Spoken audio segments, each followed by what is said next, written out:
I'm a male. It was my freshman year of college and around the springtime. I enjoyed working out, and after a busy day, it was time to hit the campus gym.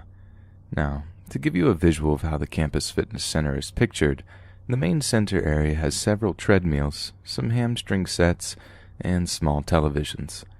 This area also has windows for people outside of the gym to peer into as well, and to the right of the treadmill area includes the weight and bench press section, and to the left is the entrance to the gym. Anyways, I was doing my nightly routine, and the gym was very empty after I was finished. I decided that it was time to head back to my dorm. Now, this is when things started getting creepy. As I left the gym and was going up the steps, I noticed someone across campus. He seemed suspicious, and I heard him say from a distance, "What's up?" This was a bearded, rugged-looking male, and he had a hood over his head. I said, "What's up?" back at the man as well. At first, I didn't think much else. Maybe he wanted to be friendly.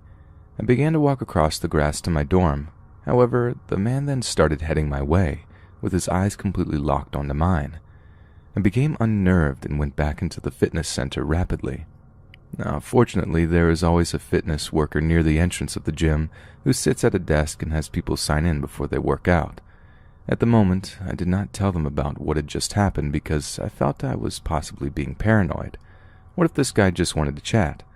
However, during the time, though, I peered outside the window of the treadmill area and saw shoes pacing back and forth. I started to panic and suspected this was the same guy as before. After this happened, I then decided to stick around and watch TV in the treadmill area for a good 10 to 15 minutes, just to ensure the creepy man had given up. It was obvious now that this guy did not have good intentions. The fitness worker at the desk asked me if everything was okay when they noticed I seemed uneasy. I said that someone may be following me. They asked if I needed to walk back to my dorm, and I said that the guy might be gone. However, I was dead wrong. After a good 10 to 15 minutes, it was time. With a deep breath and butterflies in my stomach, I braced myself and left the gym slowly. Stepping outside, it was still and humid. What came next, though, terrified me. As I crept up the gym entrance steps in the dark night, there was a bush rustling. I peeked around the corner slowly, and there was the strange man leering at me with an odd expression, only a few feet away now. I was horrified. Without a second thought, I ran back into the gym with my heart in my throat and told the worker that someone was right outside the gym stalking me. Campus security was then called. However, by the time security got there, the man was nowhere to be found. Fortunately, they walked me back to my dorm, but not before I had to file a report about what had happened. Thinking about the situation still unnerves me to this day. I thought the guy wanted to be friendly early on, but clearly, he was up to no good.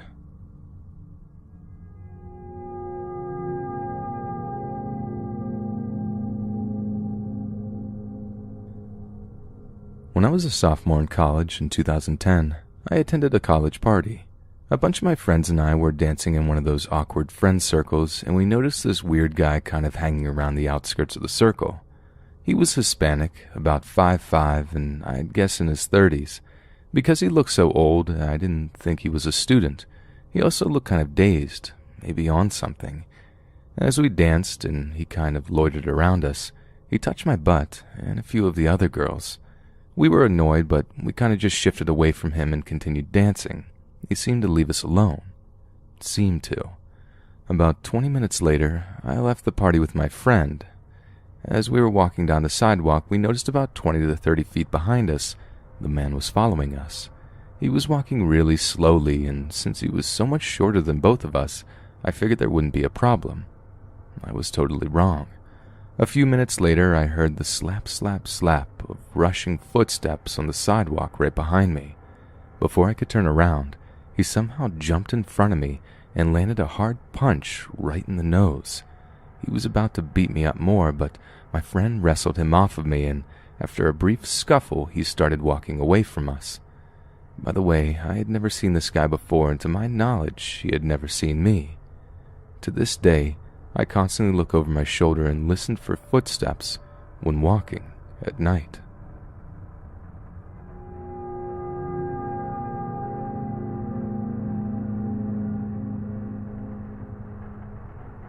So I'm 25, but I just remember this encounter when I was in college. I went to middle school at a private school where the middle and high school was comprised of only 30 students. One of the assistant coaches for my middle school team was a soft-spoken man that volunteered for many of our school functions. I assume this is due to the fact that he had adopted 2 sons that attended my school. One was a grade older and one was a couple grades below me. I didn't really remember him at all until I graduated high school, and out of the blue, I get a phone call from a number I didn't recognize. I still don't know how he got my number. It turns out to be this man wishing me a happy graduation. I at first thought he was just being friendly, but then he called back insisting on taking me for a steak dinner. I tried to politely decline, but he began texting me and calling me nonstop. This made me really uncomfortable, clearly, and so I sternly requested him to leave me be. A couple of years later, now I'm a sophomore in college, and I received this email. Dear me, I shall try one last time, though, not to be a bother, but to seek a friendship that I can feel we can work and benefit both of us. It seems that most people can pass through our lives and leave a vacant mark, soon to be forgotten, or, if thought of, just as a passing blip that does not linger. However, then, there are those who leave their mark as if to say, I am somebody of value. I want to make a difference. I am not sure where or how I so tragically messed up in trying to recapture a friendship that I felt important, not wanting anything more or anything less, but a friendship of value and meaning that would be of importance to 2 lives. Long ago, as a soccer coach, there was a young man of intrigue on my team. His intelligence shone through his skills on the soccer field, and there was something there, something that sparked a thought of value. It was difficult to define, harder still to understand. Nonetheless, that young man left a mark that would stay in the portals of my mind. Typically, society does not kindly take to a grown married man taking up a friendship with a young man with a family of his own. Innocent, of course, respectful, even more, but still looked at with this inevitable stink eye. Maybe one day the paths of this coach and team member will cross again. Most of the friendships that I value in my life have come along in the most unusual way. For instance, the 19-year-old female classmate at mortuary school that just seemed to fit under my wing. I was the one that was not interested in hitting on her, just establishing a friendship that could last for years to come. Or perhaps the 93-year-old lady in the nursing home who was hungry for the company of someone that enjoyed listening to her stories of times gone by. The 74-year-old author from Casey County that immediately gave a feeling of commonality that was uncovered after just a few dinners and glasses of Merlot. A young friend of a son who, lacking a father figure, just wanted respect from a generation that was not willing to give it. I could go on and on. I have found that the old saying that you can't pick your family, however, you can pick your friends, is of tremendous value in my life. Souls are waiting around every corner or in the most bizarre places, but when you encounter them, the rewards are endless. What does this all mean? For you, perhaps nothing, or maybe, just maybe, something. That is for you to decide. Nature may have already taken its course, but I try not to give up on anything that I consider of value in my life or the lives of others. Best regards, your coach. I responded extremely curtly and notified this man that I forwarded the email to my father, an attorney. I don't like to speculate, but considering the nature of their adoption and the demeanor and behavior of his sons growing up as well as their age proximity to me, I really worry about their upbringing. I never heard from this man since, but my younger sister said one of her male friends has had similar interactions with him. To add to the creepiness, this man is a mortician in my county. I would like to add a bit more context to the story since I would receive multiple voicemails a day of this man telling me things like, I want to take you out to a big steak dinner, anything you want. We can even share some wine at my house before, or I don't know what I'm doing wrong and why you are pushing me away. I think we can truly get along great. I agree. At first I thought this man was simply reaching out to me in a friendly manner, but the persistence after being nicely turned down is what raised red flags. After starting college, I received a new phone number as well as a new email address. Not for this reason, but because I got my own phone plan and started university with a new email. My second year here, he tracked down both informations again. This is when he sent letters as well as started the calls again. It was only after telling the man that I forwarded his email to my father, who happened to be an attorney, that he left me alone.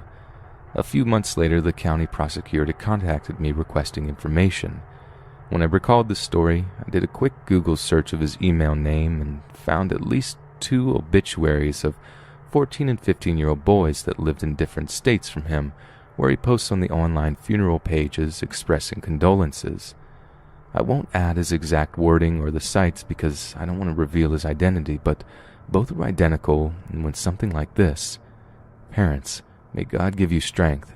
I feel like I have gotten to know your son through the Facebook posts and messages we have shared, and have grown to love him and have plenty of respect for him.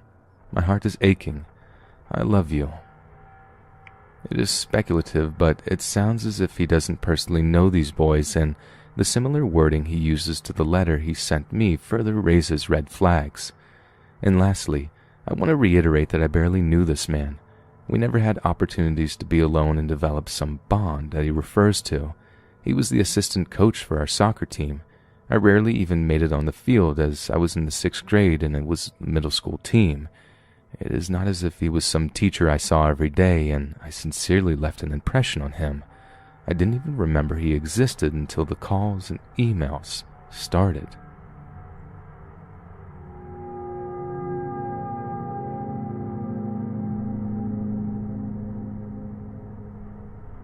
This happened recently to me, and I'm still confused and a bit shook about this encounter. In order for you all to get a better visual, I'm going to give some background info. I'm currently finishing my 2nd semester as a sophomore at a community college, and since I have 3 siblings at home, I tend to stay till closing hours, if not after till the security guard tosses me out, to finish my work or study. I usually spend my time at the rotunda, which, for those who don't know what that is a round room with 2 levels. The desks in that area all face the glass outer circle, and if you look up from your work, you can see the other students on the other side of it. It's a large open space that has 3 ways to leave or enter the area.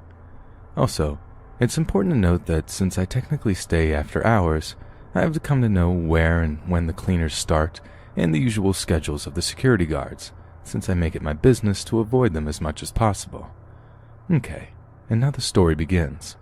It was about 10 p.m. and I was working on my humanities essay in the rotunda. It was just me and a few remaining students in that area. The college officially closes at 11, so I was fully immersed in typing away as the remaining time slipped away. After a solid 30 to 45 minutes of writing, I took a break to change my music that I was listening to and looked up to find the rotunda abandoned all but one person.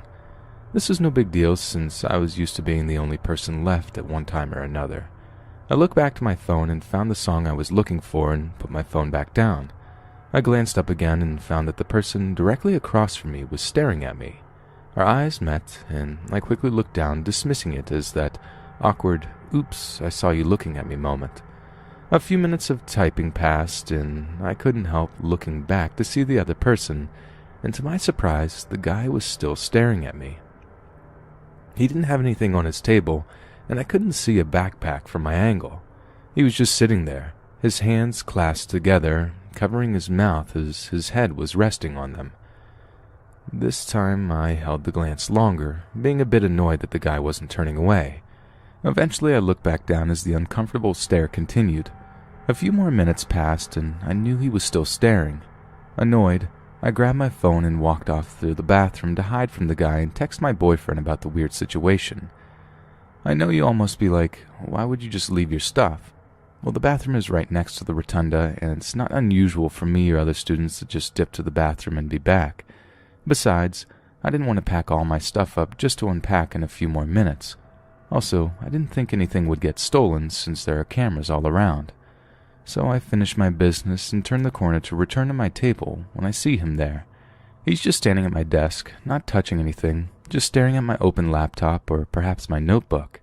I'm not sure.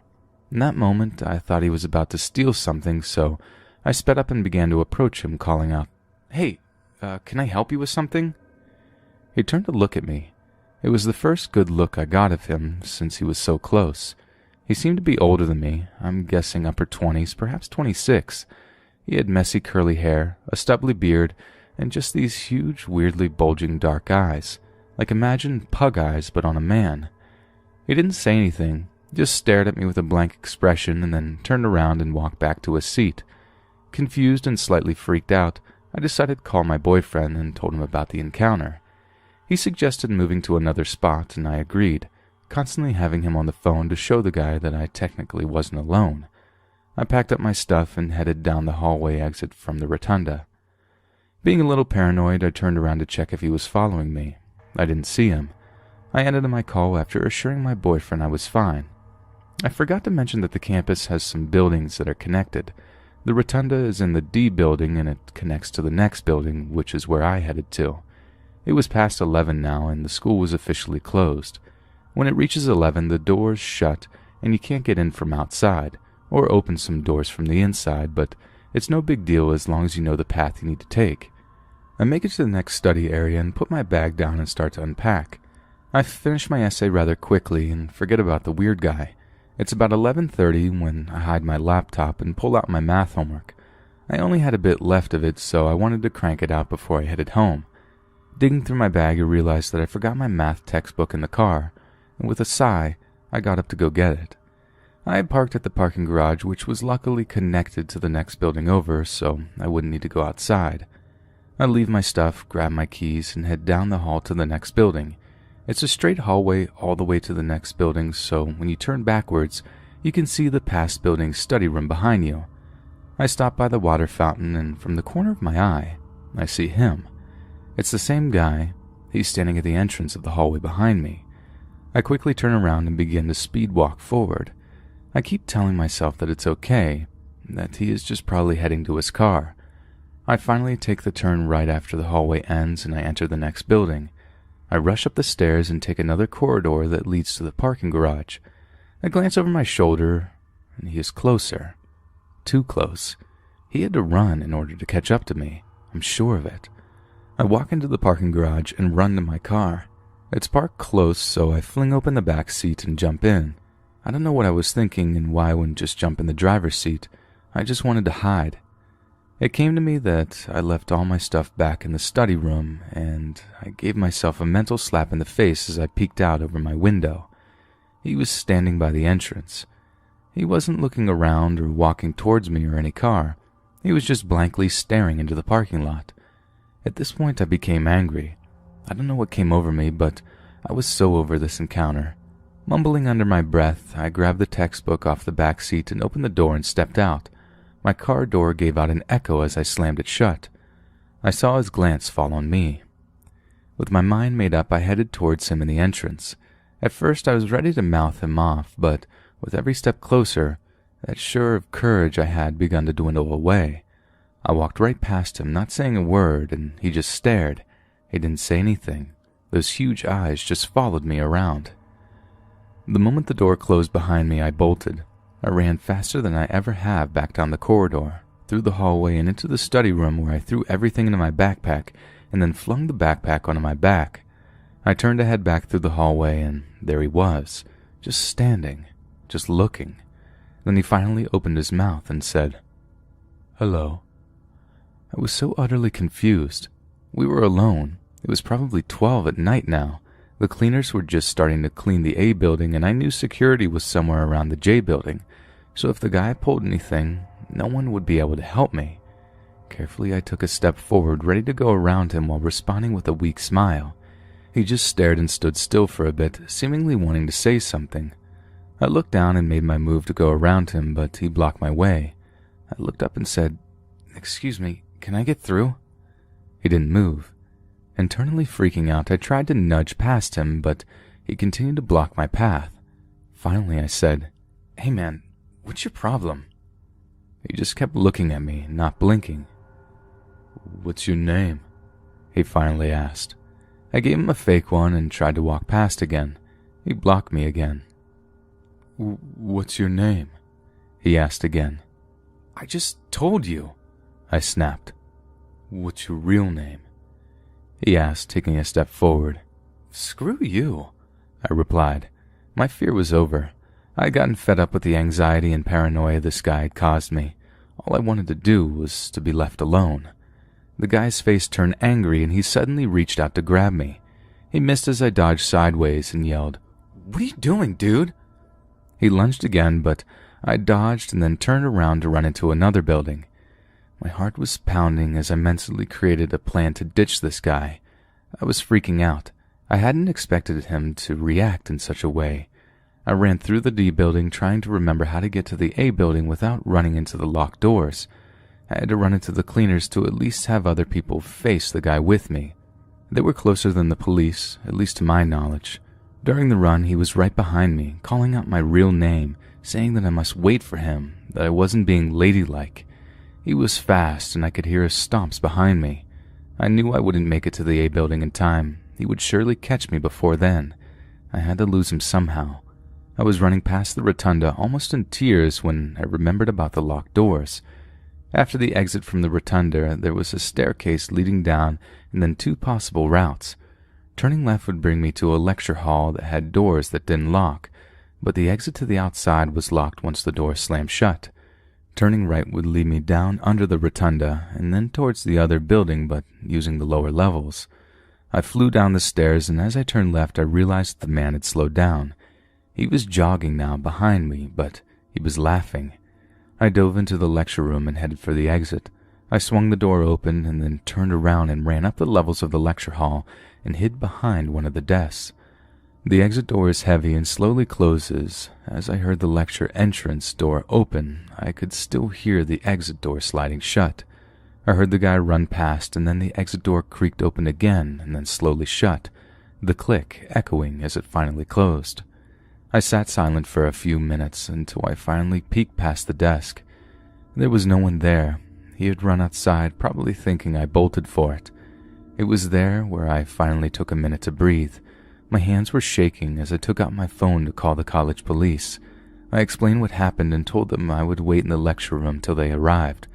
I walked down the levels, and when I reached the ground level, I looked out the exit door and my blood ran cold. He was there. His eyes widened when he saw me, and he tried the door handle, but it obviously did nothing since it was locked. He kicked the door in anger, gave me one final look, and walked off into the darkness. I stayed in that room, shaking and jumping at every sound until the police came. I was scolded for staying after hours, and the police took down my ID number, but when they listened to what had happened to me, I think they took pity. One of the officers left to go patrol the area while the other one escorted me to my car. This was a little more than a week ago, and I have not been given any updates on whether they caught the guy. I'm still thinking about everything that had happened. How did he know my name?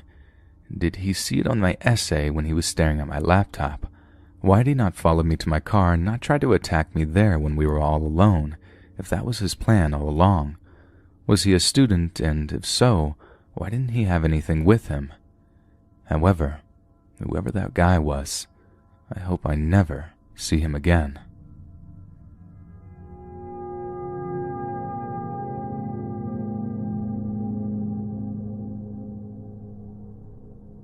I'm a male, 20 at the time. A couple of years back when I was in college, I was the victim of a long-term stalker. It started out fairly innocuous. On Valentine's Day, I started to receive secret admirer-type text messages from an unknown number. I assumed it was a friend of mine playing a joke because I was in a room with a handful of tech-savvy people at the time. I tried to gauge their reactions and asked if anyone was messing with me. They all denied it, and I believed them. They're pretty bad liars. It was further confirmed that it was none of them when I got a phone call from the number. A voice on the other end said, "Is this?" And they said my name. I replied, "Yes, who is this?" hoping I could identify the voice. At that point they hung up and resumed texting. At the time a lot of friends lived together, and the people who didn't live there and enjoyed pranks weren't really committed or knowledgeable enough to sign up for a fake number texting service. Things started to get weird when the person began asking personal questions, included repeatedly asking, "Are you doing something tonight?" To which I replied, "Yes, I was working," but they kept insisting that we should meet up.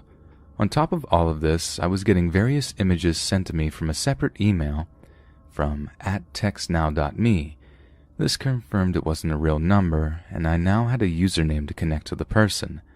I don't know if that was their intention, but I actually enjoy trying to figure out stuff like this and took it upon myself to expose this person without giving away anything about myself. So I kept it up, texted them back for a while and dug more and more information about the person, compiling it into a profile and eliminating possibilities. Unfortunately, this just encouraged them as they insisted I send pictures. Take pics. Pics add to the convo. Then they sent a weird one. A white lacy dress hanging in their closet with the accompanying text, "My wedding dress for when I marry you.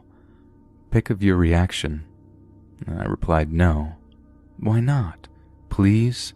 Pics of your surroundings, please, your room, your face, anything more." I said, "You gotta tell me who you are, otherwise I'm definitely not sending you any pictures." "I'm not telling you who I am until I feel comfortable," they said. "You gotta be kidding me. You're the one who's uncomfortable?"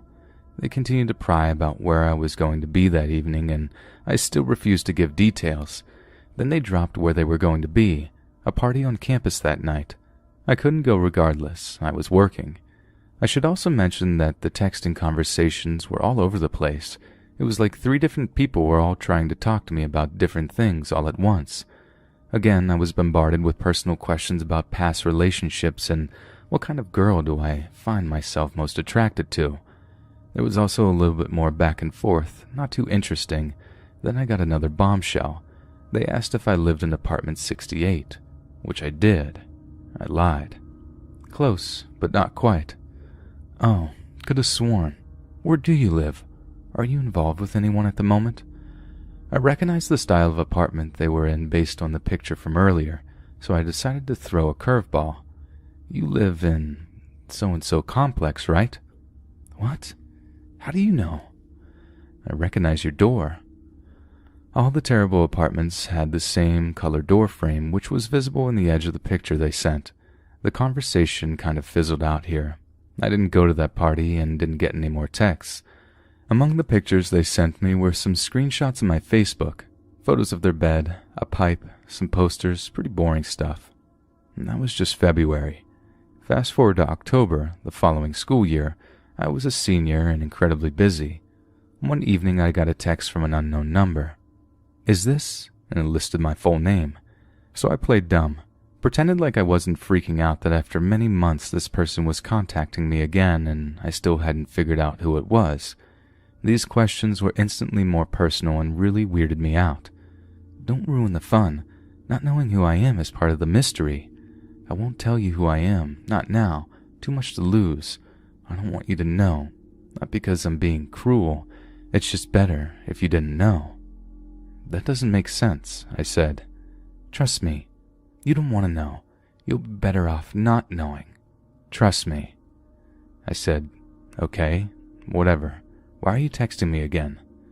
Are you mad at me? I just have no one to talk to.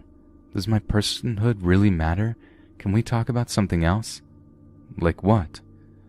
I'm pretty tired of this by now. I'm trying to work, but I do want to see if I can pick out any more details, so I'm doing the bare minimum to keep this going. Do you celebrate Halloween? I guess I'm boring you. I have a better question. Have you ever been in love? No, I responded. How do you know if you've never experienced it? For a person so extreme, you'd think you'd experienced it before, but I guess it's a matter of perspective. You must be a godly man then. These texts are coming so fast I can't keep up. Was that too harsh? I say. What a response. Bye. With an explosion and violin emojis. The next day around the same time I get another text. Keep in mind the person is referring to their friend, but I honestly believe this friend is made up. I was talking to my friend about you today. Who's your friend? Don't you want to know what we talked about? Yeah, sure. Then like 3 hours later they replied. We talked about how you seem like the type of person to fall in love easily. You're a sap. Not in a negative way, just an observation, like you're wishing for the one. Haha, I say. All you care about is finding my identity. That would be the most awkward thing ever. Why so eager? Wouldn't you be weirded out? No, probably not. A lie, I responded. We've been in class before. What year? Maybe if you got to know me, you'd figure it out. Okay, tell me about yourself. Hey, why didn't you comment about the observation my friend and I made? Say how you feel. What does that mean? Say how you feel. This makes me uncomfortable. You never ask me any questions. I started messing with them, asking really random questions, and this made them really mad. Me, I asked them, do you like cats? Do you like long walks on the beach? I live by the beach. Which one? A famous one. A lot of people have sex on the beach under the blanket of night. Near a city? How do you like...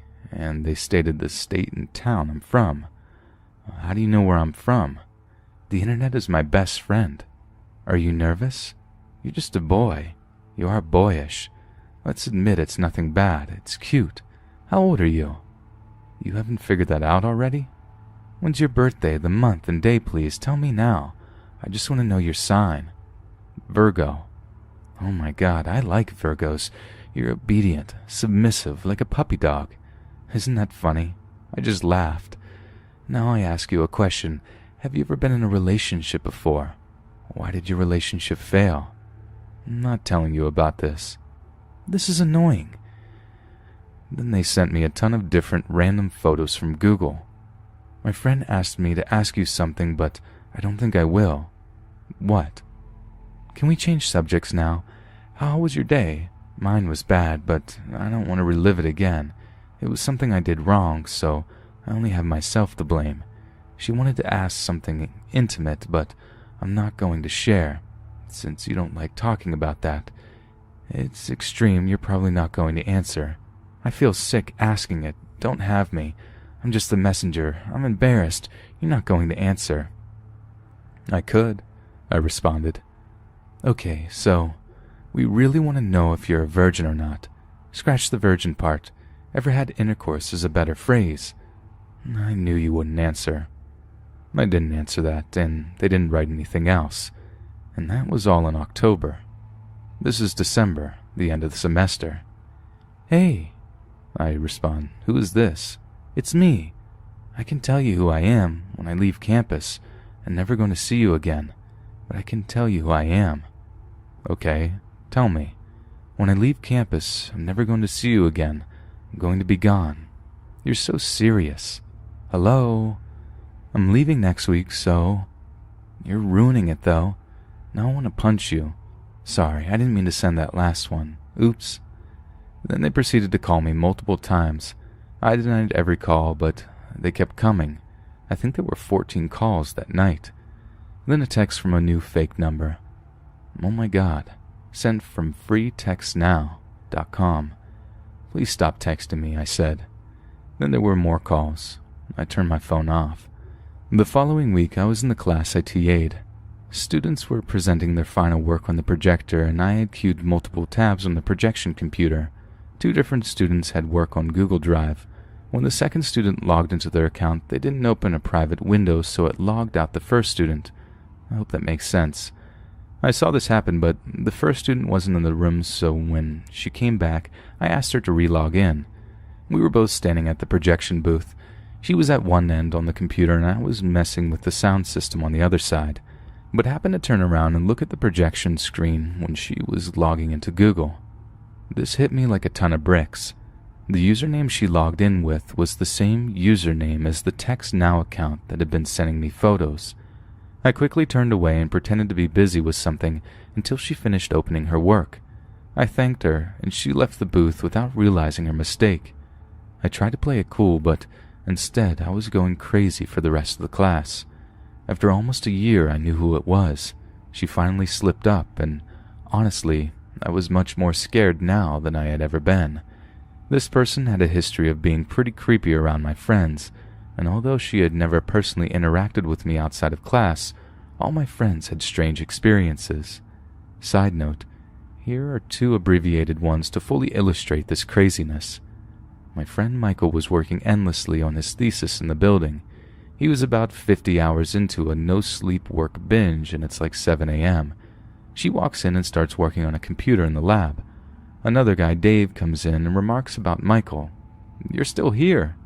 And Michael responds, "I've been working for days, starting to see things out of the corner of my eye. Sometimes I see a tall man in a suit." She immediately turns around and says, You see him too?" Michael had no idea what to say, and Dave makes a joke about it being the ghost of the building. She doesn't say anything and goes back to work. Another friend, Isaac, also worked late in the building and sometimes would find her waiting outside the front door at around 3 a.m., and she would follow him home. Occasionally, she showed up outside his door at night and demanded to be let in. One time, while I was actually at his place, she came to the back door with a peephole and knocked for upwards of 20 minutes. We pretended not to be home and shut all the blinds of the front of the house and went upstairs. There's plenty more to tell about their interactions, including one where she attacked him at a party, but that's delving way into another story. So, the point being, she kind of had a reputation in our friend group and we generally tried to keep our distance. I had always assumed I was immune. Sorry to say there's really no conclusion to the story. Someone advised me to file a complaint with the school and try to get a restraining order or something. I figured if we all talked to someone and explained our experiences, we could at least keep her from showing up at our front door. I made a meeting with a counselor who seemed to really care and offered to look into it. A couple of weeks later, emailed me saying, "This student is going abroad next semester, so we're not going to do anything." I insisted that at least something temporary be put into place, and that although I was graduating at the end of the year, Isaac would be returning for one more year. Michael had graduated the year before me. They didn't do anything, but what did I expect? This school was pretty notorious for not caring about anything. I didn't run into her again. She hasn't texted me, and Isaac ended up taking a year off. So for the time being, that is where the story ends.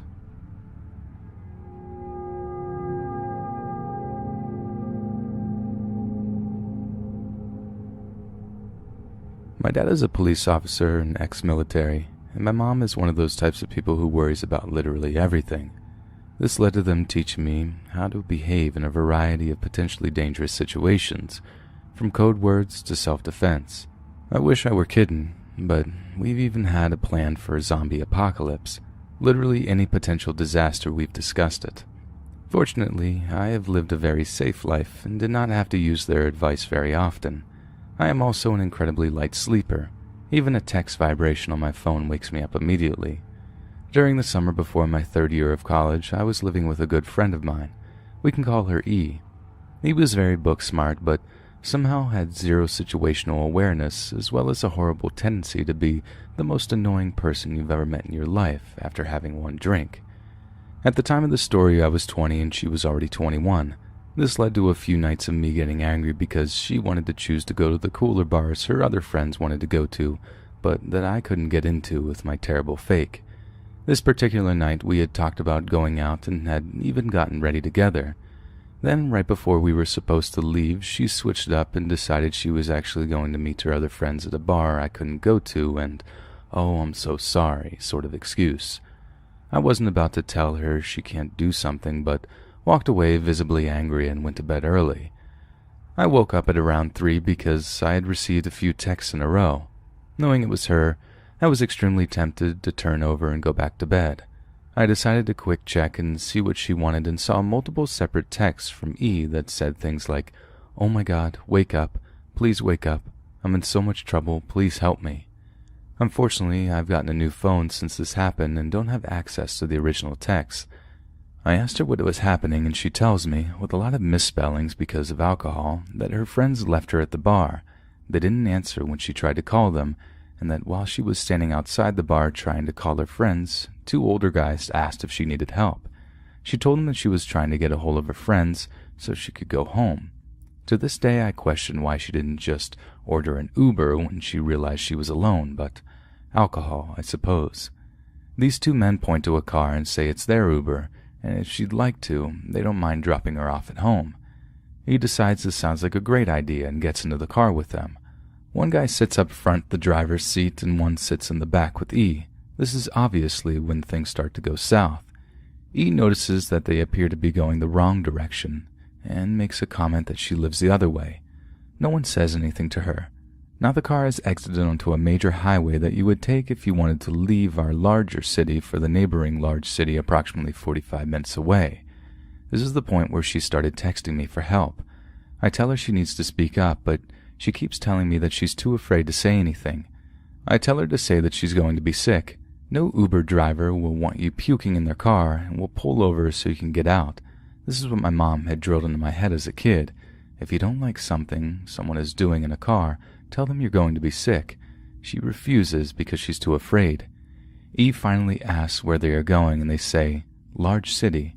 She tells them no, I live in the other city, and the guys laugh and say, well, just think of it as a suburb of the other city. Now E has gone into full panic mode. I've already run out of the house and I'm attempting to follow them. I have her sending me her location on the iPhone repeatedly so I can try and catch them. I'm repeatedly telling her to get out of the car and do not get back in. I was flying down the highway, but they still had maybe a 20-minute head start. I wanted to call the police because, 1, we obviously needed help, and 2, I'm driving in excess of 100 miles per hour down the highway and do not want to be pulled over. Unfortunately, E can't give me a description of what car she's in. No color, no make, nothing. I don't know how she finally spoke up or what she even said, but she was able to get the Uber driver to stop at a gas station that was quite literally the only thing around, like it was an exit to a gas station just to enter back onto the highway. There was nothing else in the area. She was texting me to tell me they're pulling into a gas station, and I tell her to get her butt into a bathroom stall, lock the door, and do not move until I get there, and if she can't do that, to go stand next to the clerk and tell him to call the police because she doesn't know these men, but I swear to God, E, do not get back into that car. I don't care if they carry you, kicking and screaming, you fight tooth and nail to stay out of the car. But of course, this is E, and she doesn't listen. She instead chooses to hide behind the gas station. At this point, I was just minutes away and I figured I could get there before they went looking for her. I was a 20-year-old female, average to shorter height and average weight, athletic but not a hulk by any means, so I have no idea what I thought I would be able to do to these two 30-year-old men and their Uber driver. I had also ran out of bed without getting dressed, so I was wearing fleece Guitar Hero pajama pants and a sports bra. No shoes. I pull into the gas station parking lot, and their car is the only one there. I got out of my car and marched up to the one standing by the gas station wall and, quite literally, went toe-to-toe with him in my best low, cold, furious anger voice, asking him where E was and what he thought he was doing. This grown man couldn't look me in the eyes and didn't bother speaking, but rather pointed to the back of the building. I yelled to E to get out here now, we were going home. She comes around the building wearing only her bra and jeans and no shirt. I put her in my car and turn around to start yelling at the men, but as I turned, their Uber was already squeaking tires to get out of the gas station. E and I had a very quiet ride home when I turned into my mother and told her that I wasn't mad at her. She was crying and apologizing to me, and she was safe now, but the next time she needs to react quickly and speak up for herself because who knows what could have happened. Oh, and she didn't have her shirt on because there was a hill behind the gas station that she fell down and into a bramble patch, and her shirt was covered in stickers. This story isn't as outright terrifying as most of the ones I hear, but thinking about what could have happened had I not caught up with them and just how easy it is for them to do this chills me to the bone.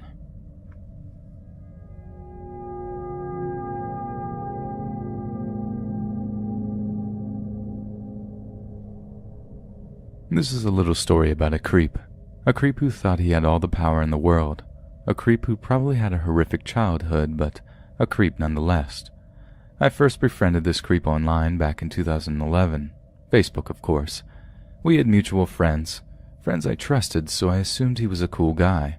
Well, that's a terrible assumption to make about strangers, whether they are mutual friends or not, but I was a naive 18-year-old girl. His name was Danny. I thought he was a cool guy at first. He had an awesome taste in music and shared a lot of great songs with me. He was also incredibly, inappropriately hilarious. He was full of jokes and bizarre stories, and I soon grew to love talking to him. He never asked if I had a boyfriend. I assumed he knew I did. After all, we were Facebook friends now, and there were pictures of my boyfriend everywhere, and it's not like I kept my relationship status hidden. It was right there for all to see, but I guess he didn't know. One day in October, he decided to tell me how he felt about me. He recited a poem he'd written comparing me to a beautifully and elegantly handcrafted tapestry. Keep in mind, I never even met the guy, and we'd only been talking for about a month or so. I responded with something along the lines of, "Wow, I wish my boyfriend said stuff like that." He got so angry, so angry. He asked me about how I could have let him on like this. He asked me how I could do this to him. He told me he had opened his heart to me. He begged and pleaded. Supposedly he cried.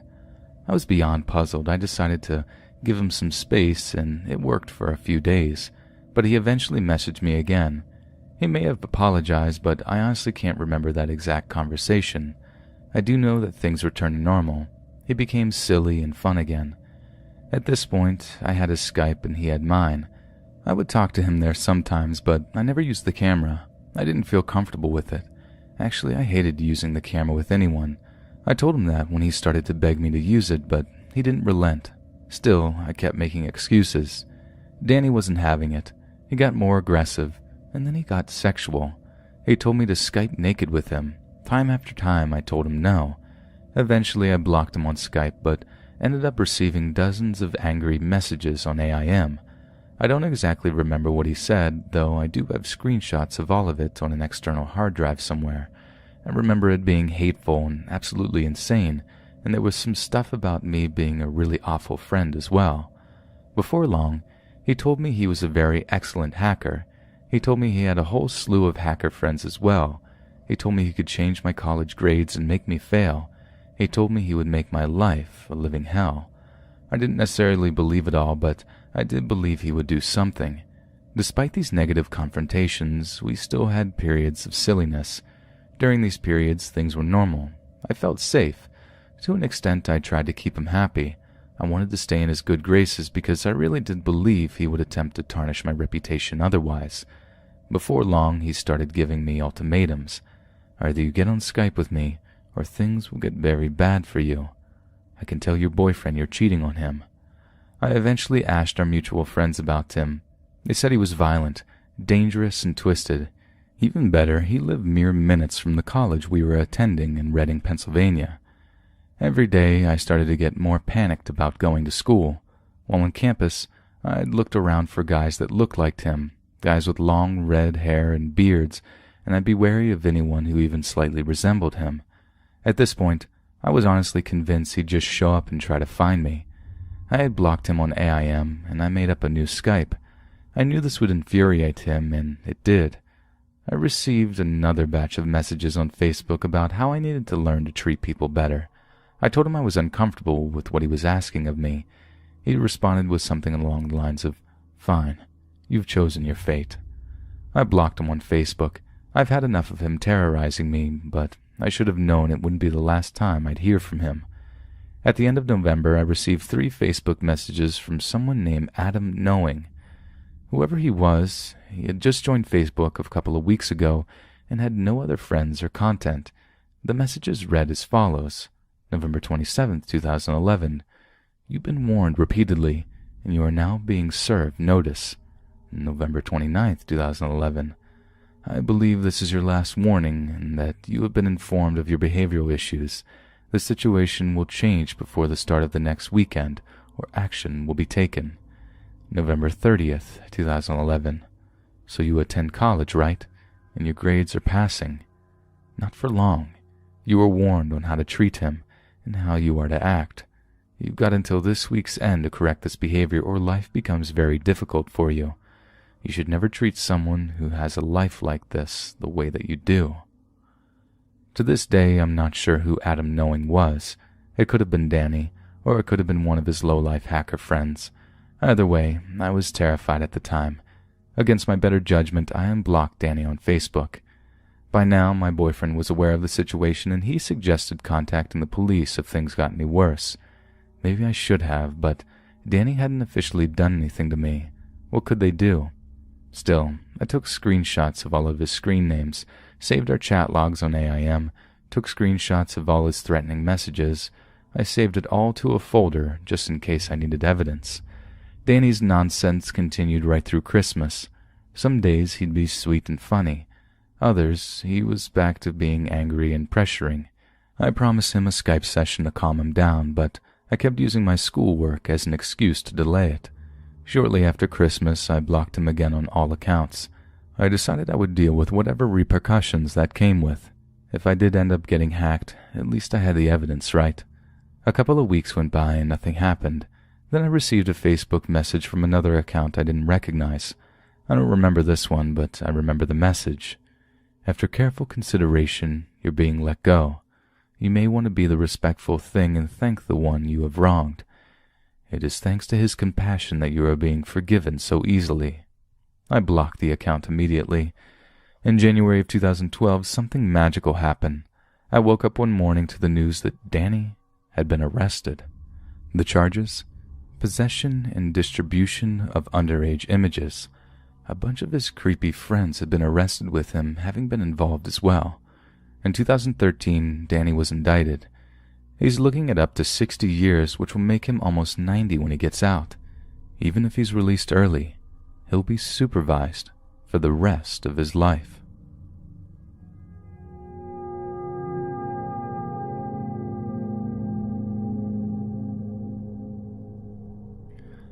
I am currently a 20-year-old gay male living in Iowa. I'm a bigger set guy, but I have always struggled with depression and social phobia. This meant I didn't make friends very easily, and when I did make a friend, I was admittedly pretty clingy about them.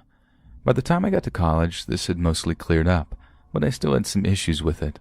Hopefully this will help explain some of my actions in this story. My first year of college, I decided to go to the opposite end of the state from where I grew up. I wanted to feel independent and thought the distance would help force me to break out of my shell some. I was very wrong. I immediately became even more depressed than I already was, and only took about 2 weeks of living there to start having thoughts of ending my own life. It didn't help that the guy who I had been talking to and becoming friends with throughout the summer, and was supposed to be living with in the dorms, ended up not going to college, leaving me all alone in my dorm room. This was when I met Josh.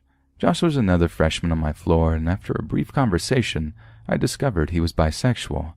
I immediately became attached to him, as I had no other friends at the time, and I felt like we had a lot in common. Before you ask, no, we never had sex. He wasn't really my type, and I didn't want to ruin a friendship with it. Anyways, we became friends rather quickly, and about a month into college, Josh asked if I wanted to move into a different dorm room and building with him, as neither of us could afford to have a single room. And he said he knew people in this other building that we could hang out with and not feel so secluded.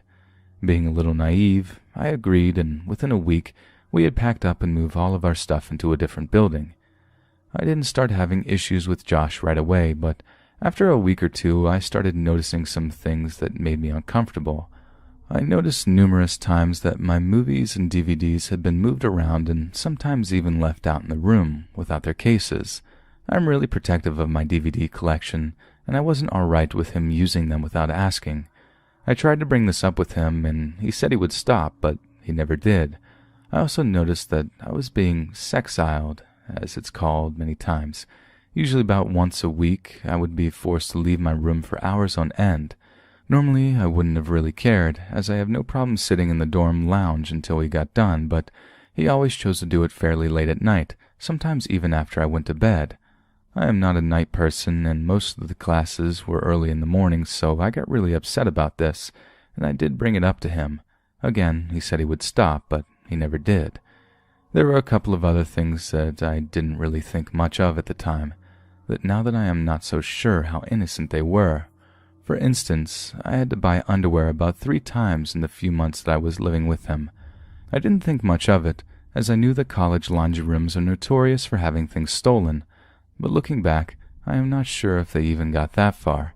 Also, I remember him having a real obsession with horror movies. At first this was great because I am a huge horror fan myself, but he preferred gore films, which I preferred the film to have a good story and atmosphere. He used to watch gory horror films like Saw and more all the time, and I vaguely remember waking up one night to see him touching himself while watching the remake of I Spit on Your Grave. At first I wrote it off as him just scratching his leg, but now I'm not too sure. Another issue that I had was that while he would kick me out of the room about once a week so he could hook up, I was never allowed. Every time I asked him, he just complained about having a lot of homework he needed to work on and that he hated doing it anywhere but his room. I tried to ignore it, but he also wouldn't even let me have some alone time to pleasure myself. Whenever I would get started, he would always seem to walk in the room and told me to keep going, and he would just ignore me and listen to music, but I don't think he ever did.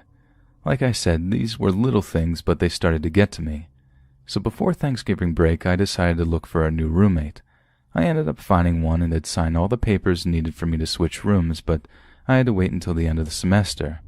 This wasn't an issue with me, and I told Josh about this, and he seemed to take things just fine. Thanksgiving break came and went. It was only 4 days, but it was a much-needed escape from college, and it was nice to see my family again. When I got back, though, I found that my roommate hadn't left campus for break like he said he was going to. I also found that he had taken all of my stuff, even things in the closet and drawers, and had thrown them into a giant pile in the middle of the dorm room. He'd even gone as so far to buy new clothes and put them in my old closet so that I didn't have a room for my own. I complained to him and reminded him that I wasn't moving out for another 3 weeks, but he simply said that he didn't care and that if I was going to leave, then he might as well help me a little bit. This wasn't the last straw, however. I still stayed there for another week, that is, until he pushed me past my limits. My last night in that room, I asked him if I could have the room to myself for a few hours, as I wanted to Skype with my long-distance boyfriend and would prefer if it was in private. He didn't seem upset about it and grabbed some homework and his laptop and left the room. 2 hours later, at about 10 p.m., I finished my Skype conversation and had texted him saying he'd come back to the room any time he wanted. I stayed up for 2 more hours browsing the internet, but never came back to the room. I didn't think anything of it and simply went to bed. At about 2 or 3 in the morning, I was suddenly woken up by the sound of death metal music blaring so loud in my room that my RA halfway down the hall was woken up by it, followed shortly by a really loud bang as someone slammed my door shut. I got up and shut off the music, finding a CD of Josh's in the CD player, and at first didn't think anything of it, until I saw that he had left a note as well. "Next time, don't treat your roommates like crap, or else you won't wake up at all."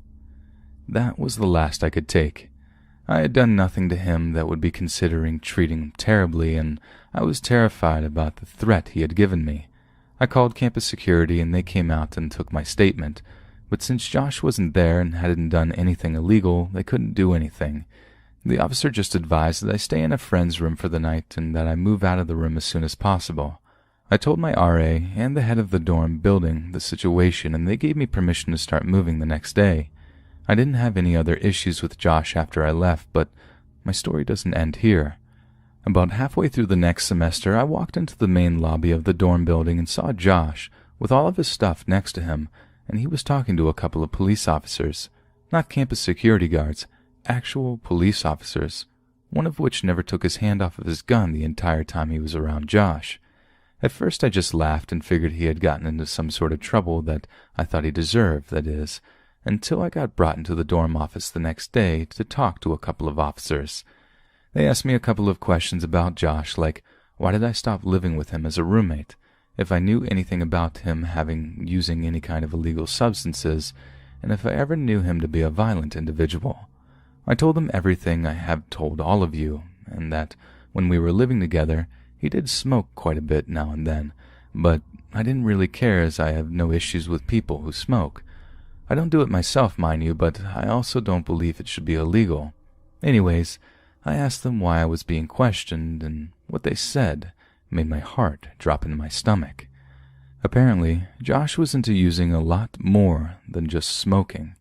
He apparently started using cocaine, meth, and even some heroin at some point in his short college life. About a week ago, Josh had apparently used heroin and ended up severely attacking another student in one of his classes. He smashed his face in with a heavy textbook, and apparently was able to stab him with a pencil before running out of the class. When we got back to the dorm, he completely trashed the place. He ended up breaking his TV, his gaming systems, DVDs, CDs, even the college chairs, desks, and the windows, all of which belonged to the dorm building, and not to him. He also took some more drugs and ended up overdosing, meaning he had to go to the hospital for an entire week until he was better. When he got out, he was banned from the campus, and the police were there, left to make sure he had gotten off of the premises before midnight, or else they were going to arrest him. Luckily, he didn't have a roommate when all of this happened, so no one else but the student from his class ended up getting hurt. Still, part of me wonders what could have happened if I had still been his roommate, and had been home during this incident. Would he have attacked me as well? Am I lucky to even be alive right now? I never saw or heard from Josh ever again, and I am beyond glad about this. I have since moved back to my hometown and am going to school there, and have yet to have any other major problems like this when it comes to college. But I still wonder what could have happened if I hadn't gotten out of there when I had.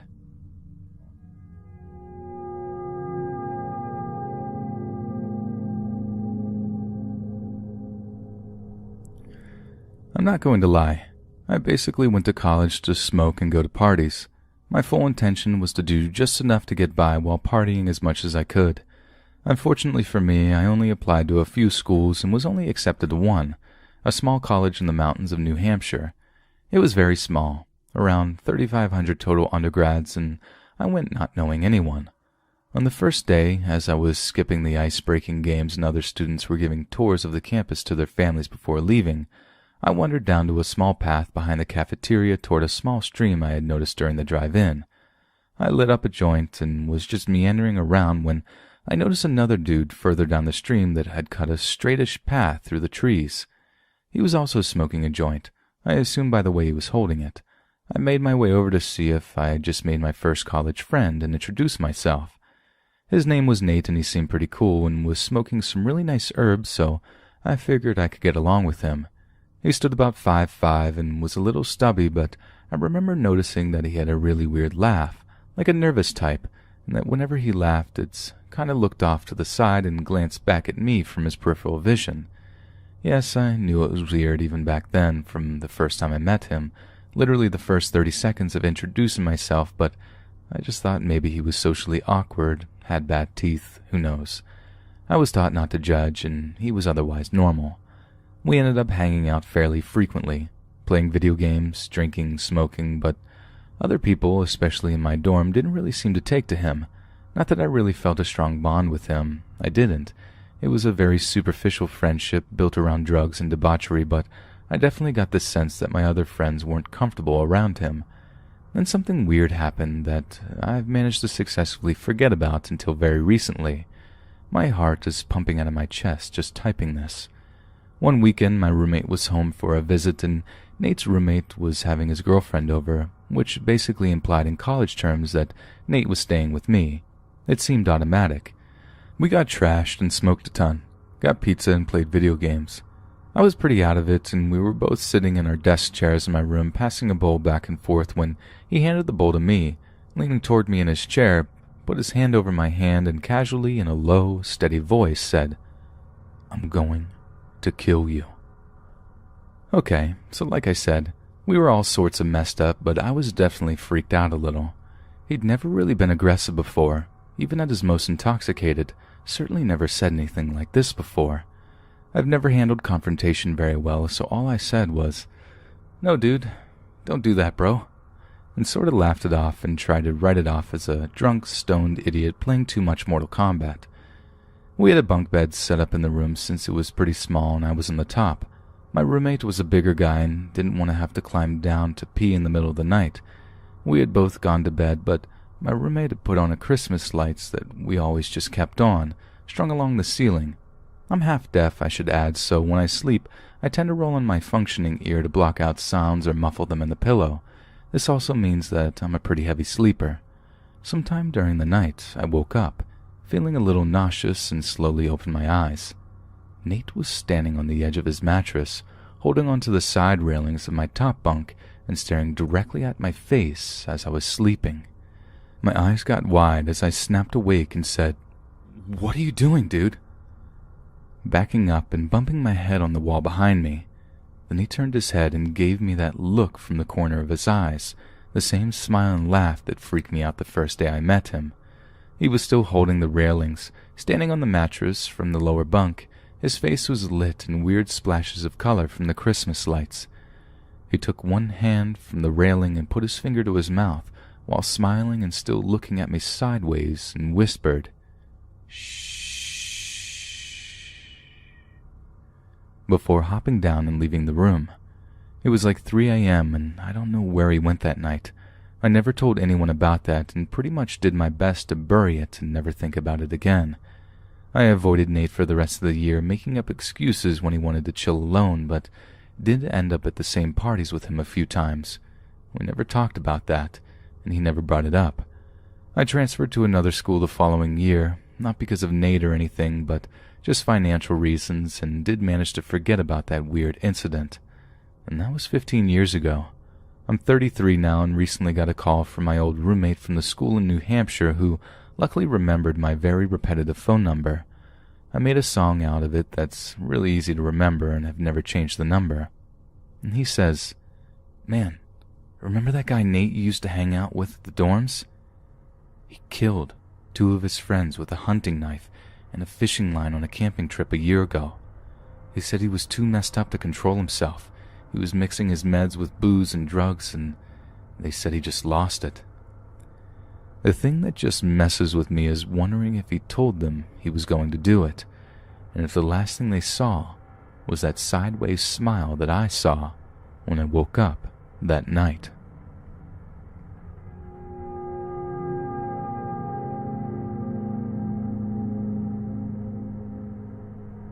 When I started college, my university gave me a list of writing classes that were required for freshmen.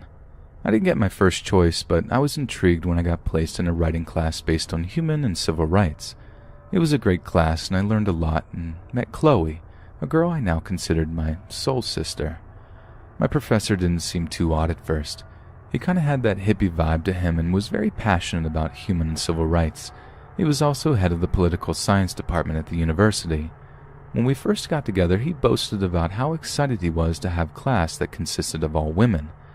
I didn't find it inherently off-putting. I thought it was cool that he was excited, but my friend and I later analyzed a lot of the things he said and did in a different way. As time went on and I got closer to Chloe, her and I would get coffee and discuss the reading material frequently, which eventually branched out to partying and hanging out as well. She used to joke that our professor liked us the most because we were the loud mouths of the class in a sense, and that we were always the ones talking during discussions. That, combined with him praising our 100% female class, were not huge red flags for me at the time.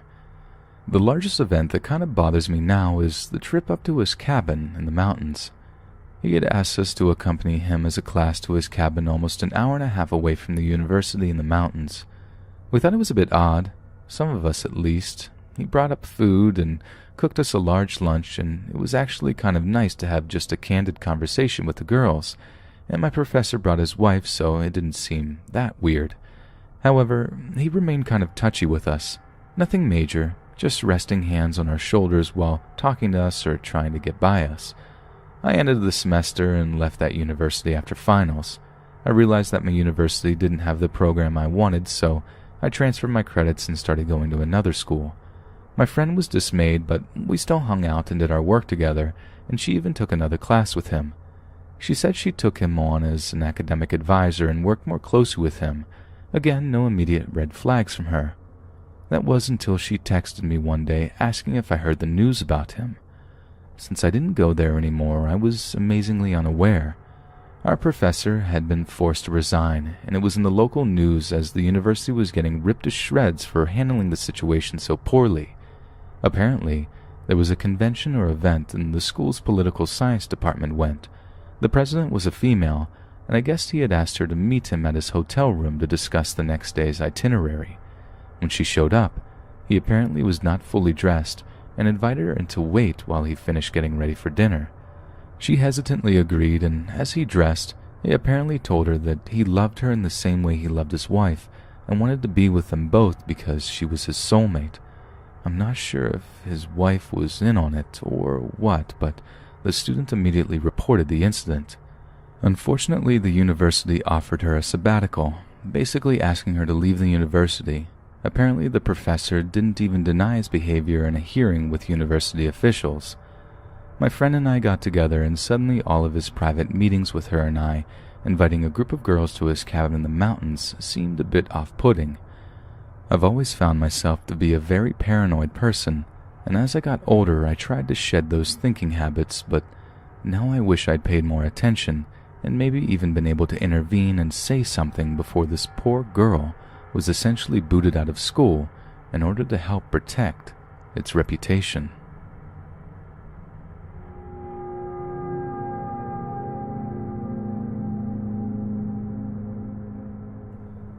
This happened 4 years ago. I was a sophomore in college. I typically avoided relationships, mostly because of how busy college kept me, and I'm a journalism major, so I think you get the point. Aside from that, I had healthy relationships with friends and went out occasionally. My roommate, Piper, had this boyfriend she brought over every night, and only to, yes, do exactly as you would expect. It was boring, and I got tired of all the messing around and decided to move out. A month or two later, I moved in with my new roommate, Jenna, and later found out that Piper and her boyfriend had broken up. But it wasn't the average, it's not you, it's me. It was for a bigger reason, and apparently I was involved. Piper texted me at 10 p.m. and said the following: "How dare you? Must you really destroy my happiness?" I texted her back, "What are you talking about?" And she proceeded with, "My boyfriend said he can't be with me because he had feelings for someone else, and it was you." I was stunned, and then responded with, "I don't know him, and you should get over it. All you two did was mess around anyways." And I left it there. When I woke up the next morning, my phone was blown up with text messages. I didn't even bother checking. I just clicked my app so the notifications went away. For the next few weeks, weird events had been occurring. My jewelry was missing, and I even found a smashed photo of me and my mom on the ground one night when I got home. After that, I remember going up to Jenna and yelling at her, but she insisted that it wasn't her. The sincerity in her voice told me she wasn't lying. She had nothing to be mad at me for. And no one else knew about the little spare key under the plant outside her door but Jenna and I. So someone would have to deliberately look for some sort of way to get through the door. I checked the plant, and sure enough, the key was missing. I called campus security, and the next day they sent 2 men over to check out everything. They didn't find anything, but they said that we should talk to the advisor of our building on getting our locks changed. I really didn't want to go through that, and now I regret not doing it, but the story must continue. A day or so later, someone knocked at my door, and to my surprise, it was Piper's ex-boyfriend. "Hey, Piper's been sending me all types of threats. Can you text her to chill out? She says you two still text." I responded with, "I haven't texted her in weeks. She needs to lay off. Sorry, dude, I can't help you. Call CS." No, you don't get it. The threats are so bad. Can I show you?" he asked. I agreed, and when he showed me, I was disgusted. This girl was sick, and since he chose not to report it, the only word I could give him was to stay safe. That night, I was working on a paper, and I kept hearing footsteps in the living room. I got up to go check because it was weird if Jenna were to wake up at 3 a.m., and all I could think was she got up to go get food somewhere. I walked out, and it was completely dark. I couldn't see anything except my lamp from my room illuminating a little bit of the couch. "Jenna, is that you?" I waited, and then heard a voice say, Yeah, I have a headache. I'm going to the store." That was not Jenna's voice. I made the brave decision to play along. "Hold on, Jenna, let me get you money. I won't turn on the light, okay?"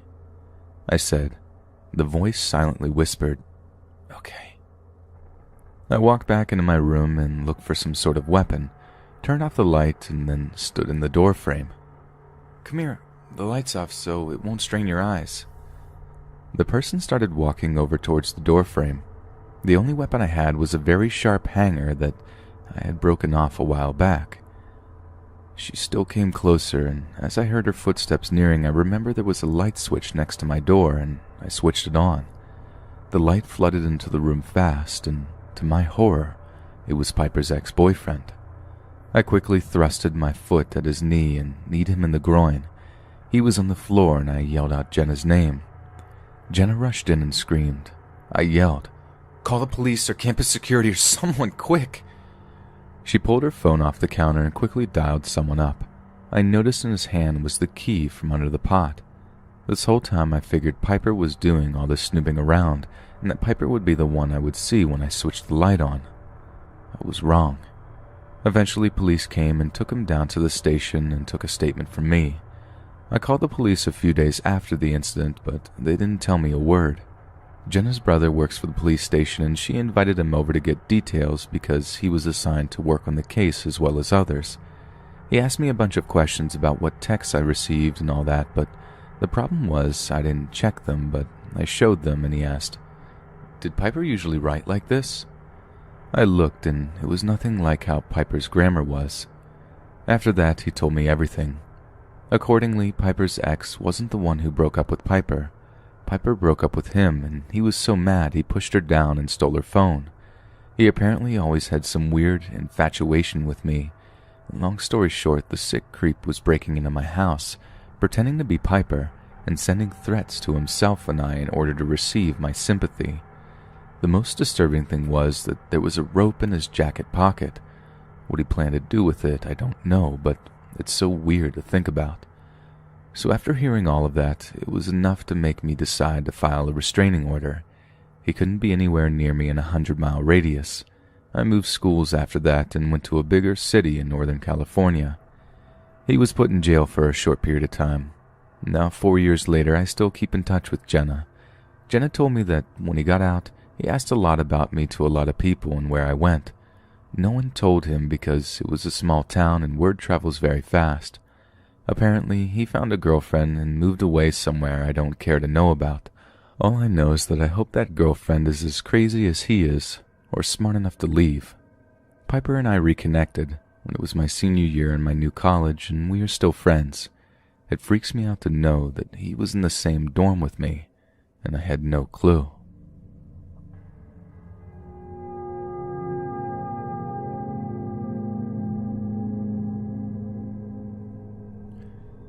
This happened freshman year of college. I was very excited to move into the dorms and meet my first ever roommate. About a week before school started, the dorms threw a fun little mixer party where everyone gets dressed up and meets their hallmates and dorm RAs. I got ready to go and asked Anne, my dorm roommate, if she wanted to come along. She said that she did not like people and did not want to go. I decided not to bother her and went alone. When I got back, about 2 hours later, Anne was sitting on my bed facing the door. I felt really creeped out. She asked me where I had been for so long, and I had told her I had gone to the mixer. It seemed like she was really angry with me. This was the first time I thought she was weird. Everything just got worse after this first night. She started doing really weird things like skipping her classes so she could wait for me outside of my classes. She would draw pictures of me and leave them on my bed with notes saying they were for me. She's even gone through my phone when I left it unattended. Anne would always stay home, despite me trying to get her to go out and do social things. My brother was a senior that year and attended the same college. He was living in an apartment about a 5-minute drive from the dorm and liked to host small parties. I invited Anne to one of his parties, and surprisingly she went. When we got home, she revealed to me that she had stolen a cup from his house as a souvenir to remember the night. I told my RA about this. However, because she said Anne was not doing anything threatening, I could not change rooms. One night, I went to a late movie with a guy and my phone was off. When I turned it back on, Anne had called me 20 times and sent me 32 text messages. She was calling my mother and the cops saying that I had gone missing. When I got home, Anne was sitting on my bed waiting for me. I spoke with the university policeman who came to the door and told him I was fine and apologized for the disturbance. Throughout the semester, I started to notice random things, like my hairbrush, random pairs of panties and clothes had gone missing. I decided to look in her drawers and found she had a few pairs of my worn underwear. I went to tell my RA, but she said I could not prove that they were mine, and I should not have gone looking in her drawers. I could not prove anything, and I had to live with this crazy girl. The whole weirdness of the situation climaxed one night. Anne had left a copy of the Old Testament on my bed. When I opened it, she had tied my hair collected off of my brush into a cross with her hair. I knew it was our hair because my hair is jet black and her hair was a light blonde. Terrified to be in my room, I fled to my brother's house, leaving all my belongings behind. Later that night, I logged into my Facebook account and I had 40 new notifications. Anne had logged into my Facebook from my computer and tagged me in about 30 pictures. Anne had screenshots of arbitrary conversations I had with my friends and posted them on my wall, along with a few pictures she had taken of me. I showed these to the RA the next day, and she finally said I could change rooms. Fortunately, after the end of the semester, Anne got into an exchange program and moved to France. So thankfully, I never had to see her again on campus.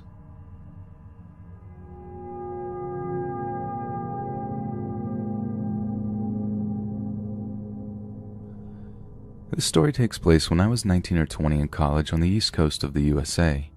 In a particular class, we were given a team assignment and asked to turn to our neighbor next to us to cover the material. This is how I met Jackie. Jackie was 5'5"-ish and of what I presumed to be slender build. I couldn't really tell because she was clad head to toe in a black goth punk-inspired dress. She looked vaguely Asian and wore thick white eye makeup which set off the highlights of her dye-damaged, slightly ratty blonde hair.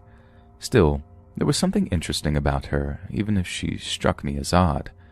To this day, I remember my most potent impression of her was that she seemed dirty, in the unwashed sense.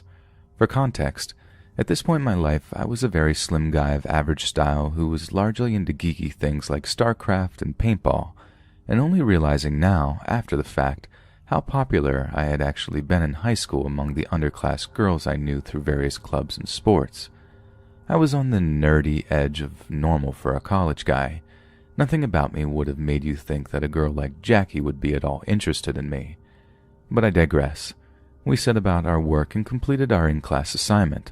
It turned out to be the start of a research project which we were to finish together, and so we made arrangements to meet that weekend. Everything went great, and we completed our work quickly. While we were working, we started talking about some common interests, namely language and politics and music. You see, I have always been a big Bad Religion fan. This, I suppose, piqued her interest because she asked if I'd like to go with her to a gothic industrial show. I had no idea what that even was, but I wanted to find out, so I accepted. How bad could it be? I had no other plans, and I could manage to ignore the musty smell and the fact that she was wearing the same dress she had on 3 days ago in class. Besides, I was just discovering that girls could actually like me, and I wanted to experiment with my new powers. 10 p.m. that night, I walked down to her place to meet her. She's repaired her eyeshadow, though the hair is still as unkempt as ever. Her eyes are a bit wide and the dress is unchanged. We walked over to the club and I'm starting to feel uneasy. Maybe it has to do with the fact that I'm wearing Levi's, Doc Martens, and a band t-shirt, and everyone else looks like they stepped out of a Marilyn Manson video.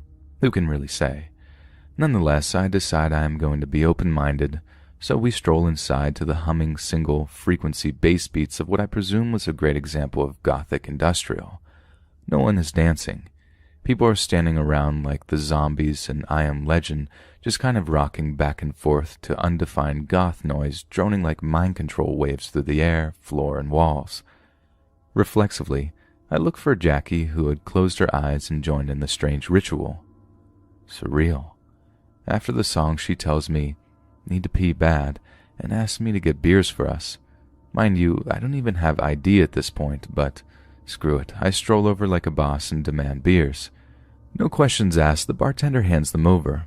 When I return to Jackie, she has obtained some closed cigarettes which she shares with me. Sign clearly said no smoking, but no one really cared. We danced to another few songs, long enough to drain our beers, when Jackie declares the show lame and asks me to take her back to her place. I oblige, and as we walk back, the subject turns to drugs. "So what kind of stuff have you tried?" she asks me. Sheepishly, I tell her I haven't done much. She replies with her own list of which could probably fill a drawer at the DEA. Meth, coke, heroin, ketamine, pot to take the edge off, and LSD. If drugs were Pokemon, she'd be Gary Oak. At this point, I'm starting to feel like I'm in over my head. We get back to her place, and it's a complete mess. Cigarette butts all over the floor, filth on every flat surface, old fast food bags, black thong underwear strewn about, half-empty liquor bottles, and Jackie's characteristic smell. Now I was feeling really conflicted. Something, maybe the genetic imprint of the bro code, was telling me to run, but more primal forces were urging me to stay. I stayed. I had to see the train wreck.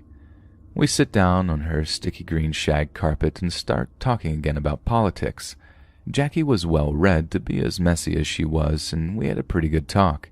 She disappears into her bedroom to shed her blouse, returning in a black tank top with her stereotypical skirt, and she held a mirror.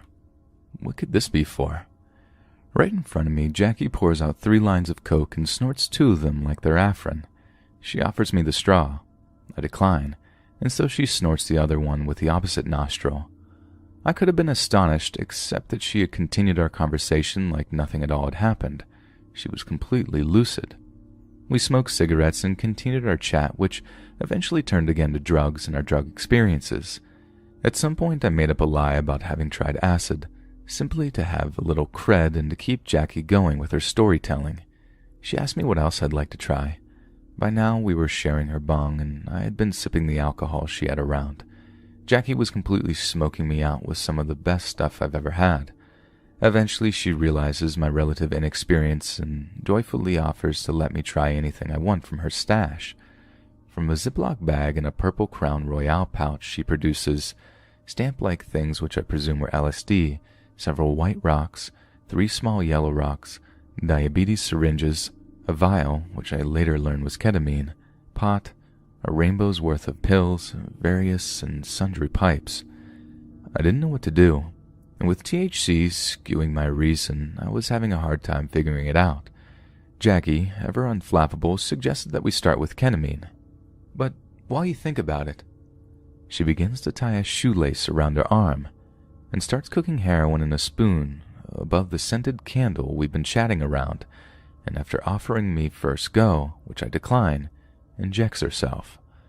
At this point, all my DARE training from elementary school is kicking in, and I know I have to leave or probably die. I start to work out my exit strategy, not wanting to hurt Jackie's feelings, when I notice her relax against the couch. Oh yeah, that is real good. So anyway, President Bush is not afraid of... It was unbelievable. By now I had a story worked out. I just needed the testicular fortitude to get my legs moving. The weed was outstanding, and combined with the alcohol, my body was fighting me to stay put. I forced myself to quickly relay my excuse for leaving. Something or other about it already being 2 a.m. and having to do a project in the morning. Jackie broke a pink pill in half and swallowed it. She offered me the rest. Feeling rude, I accepted it, but cheeked it and spit it behind the couch when she closed her eyes again. She considered what I'd said for a second and replied, "Oh, that's cool. You want to make out? You can just crash here." She moved closer and put her arm around mine, caressing my hand. Fortunately, clarity began to return. My mind pointed out to me that anyone dysfunctional after this many drugs does them regularly, that IV drugs are bad, and that I should just get out of there ASAP. I tell her I really need to go and ask if she has water. She points to the kitchen and tells me to help myself, and then she uttered those words that I still vividly remember and possibly will never get out of my mind. "I'm probably going to pass out soon, so if you want to bang me, that's fine, and that's cool. I'm on the pill." I got my water, but could still barely stand after all of what I smoked. I tell her I'll crash the next day, and after a kiss goodnight and her collapse onto her couch, I leave to stumble the 5 blocks back to my dorm. I never saw Jackie in class again.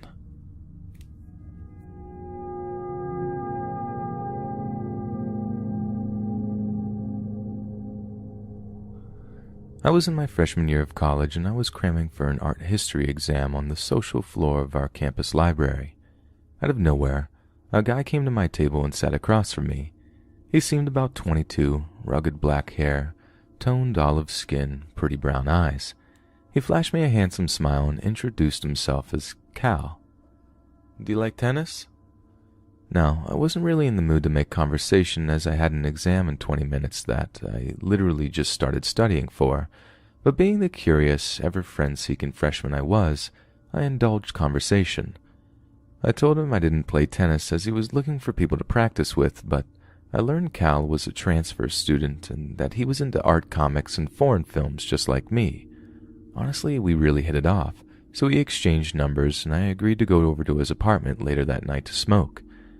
I had a boyfriend at another college, and I wasn't about to go meet a stranger alone, so I brought another female friend with me to Cal's apartment. At his place, our conversation went on, and in hindsight, this was probably the first red flag I should have recognized. "I really want to start a violence club where we just shoot everyone who commits crimes."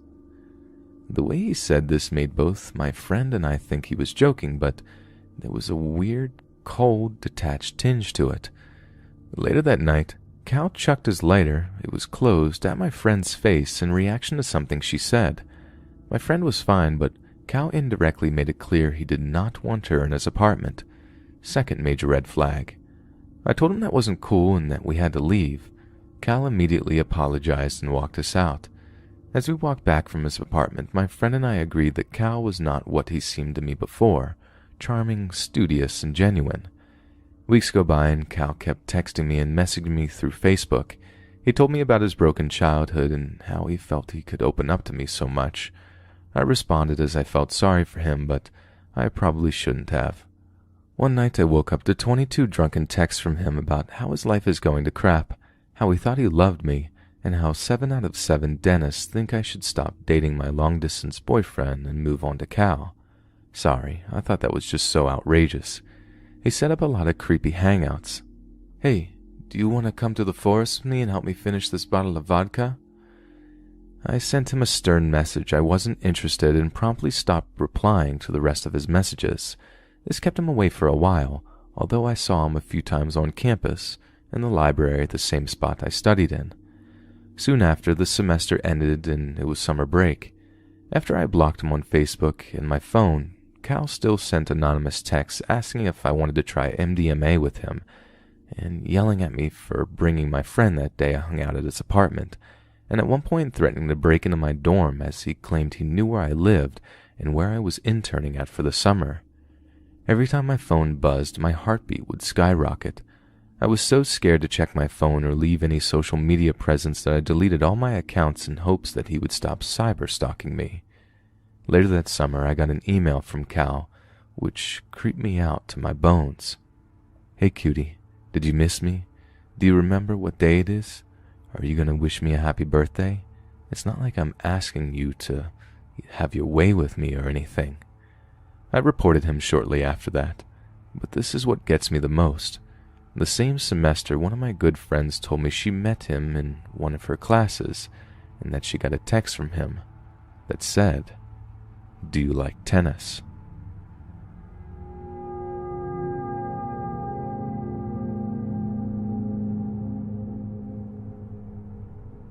So there's this guy, Steve. I go to college in the UK.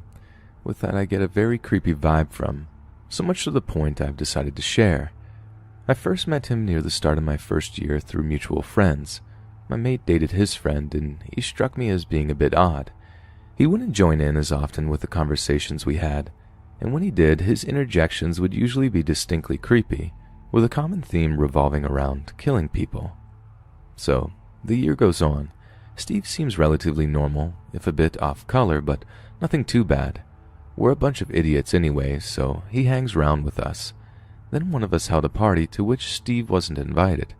Now, this sounds like a bit of a rude move on the party thrower's part, but they didn't know Steve that well, and it was only a small get-together, so it's somewhat understandable. I wasn't going because I was busy camping for the whole weekend. It's worth noting that around this time, the mate and his girlfriend started falling out, so we ended up seeing less and less of Steve, and the girlfriend ended up not talking too much with him now as well, so us seeing Steve at lunches and breaks, etc., ended up being severely reduced. It later turned out he would sit on the balcony above where we would usually meet up and spy on us. Anyway, party. I'm not going. Steve isn't going. Steve knows I'm not going, assumes I wasn't invited either. As I'm waiting to go into one of my lessons, Steve sidles up next to me, and we had the following conversation. So, you're not going to this party either? Nope.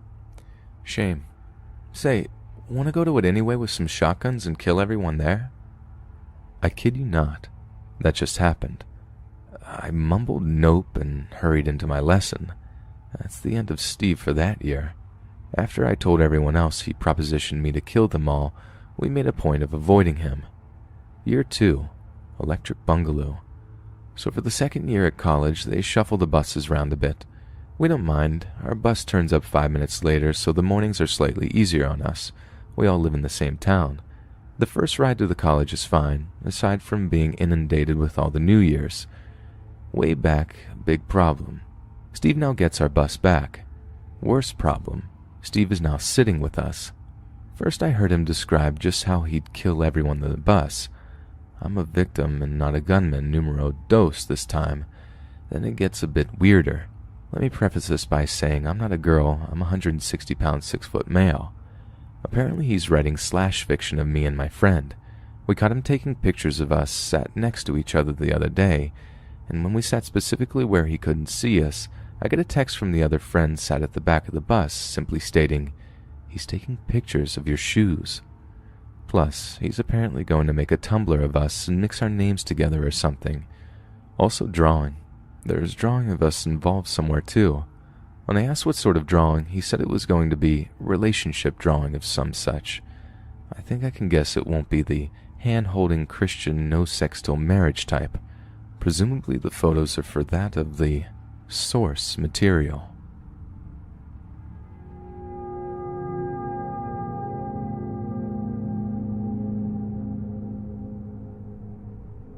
This happened to me in college when I lived with my roommate, Michelle. It was our freshman year, and our dorm building had 4 different wings, and 2 were boys and 2 were girls. Our wing was connected to another by a door down the hall which led to a boys' wing. All floors in each wing were the same sex, and boys only had access to the girls' wings through the connecting door, which you had to have a key card for. They were locked at all times, and the key cards only worked for that dorm. I had known Michelle for a long time, and we loved the girls on our floor. We would all hang out often, and during the week, and sometimes weekends, whoever would be home would leave their doors open so we could stop in, hang out, and whatever. We never had a problem, and sometimes guys would take shortcuts to their wing through campus through our floor. No big deal, and we got to know the guys who did this often. Most often they all said hey if our doors were open and continued on their way. One day our friend April got quiet when there were about 6 of us in our room, and I noticed. I asked her what was the matter, and she said, "Dude, did you not see the guy that walked by? I've seen him before. He's creepy and never says anything and just stares at us." We all looked at each other and said no. She shrugged and said if he came by again, she would let us know. About an hour later, after watching some of a reality show, she hits Michelle in the arm. We all look up and there's a tall guy with longer hair wearing all black, walking slowly by. Says nothing and stares at us, but looks away when we all look up. He leaves and we look at each other. We chalk it up to him being lost since we haven't seen him before and resume watching television. I talked to Michelle later though, and we agreed to keep a lookout and let the rest of the girls know to do the same, just in case. We began to see this dude on our floor all the time, sometimes multiple times a day. It began to get ridiculous when we would all be changing and getting ready to go out, and he would walk by 3 to 4 times, doing nothing but staring and walking slower than necessary. Once he walked by 6 times, and we moved to one room and shut the doors. He clearly lived in the building because his keycard worked on the locked door, and he would be there daily. We began feeling uncomfortable leaving our doors open, even when there were multiple people home, and doing so. We asked the guys we knew across the hall on our floor if he lived there. No, he didn't, and they actually got concerned when we told them what was going on. One of the RAs on one of the guys' floors said if it continued or got weirder, to talk to our RA. He offered to try to find out where this dude lived for us. I'd like to say it didn't get weirder, but it did. One day I went to our dorm computer room to print off some notes for a psych class and prep a project I was going to turn in at the end of the week. Creepy Bro sits next to me and starts surfing the net as I'm sitting down to do my thing on the computer. I felt ice cold. Everyone had laptops before tablets were a thing, and it felt odd he had arrived almost at the exact time. I printed my stuff off and left quickly. I headed to my psych class, and as I get to the psych building and walk to my class, noticed he followed me. I was stressed out the entire class and left from a different exit than the lecture hall. He was still milling around as I left, and hoped to God he didn't see me as I practically ran home. I get back, breathless, and Michelle asks what's wrong. I tell her, and she looks spooked. I go, "What?" And she shows me her Facebook. Creeper friended her, and his name is listed as Juan, and the photo is him in his underwear. I check mine. Same thing. We knock on a few girls' doors. 6 other people also got friended.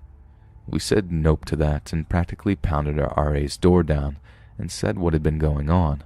I told her what just happened to me at class. One of the other girls swore he followed her as well. She panicked and said to block him online and said she would take care of that. After that, we never saw him again. We don't know what they did, but he wasn't on our floor the rest of the year and never really found out where he lived in the building. Our RA told us later there wasn't anyone named Juan in the entire building.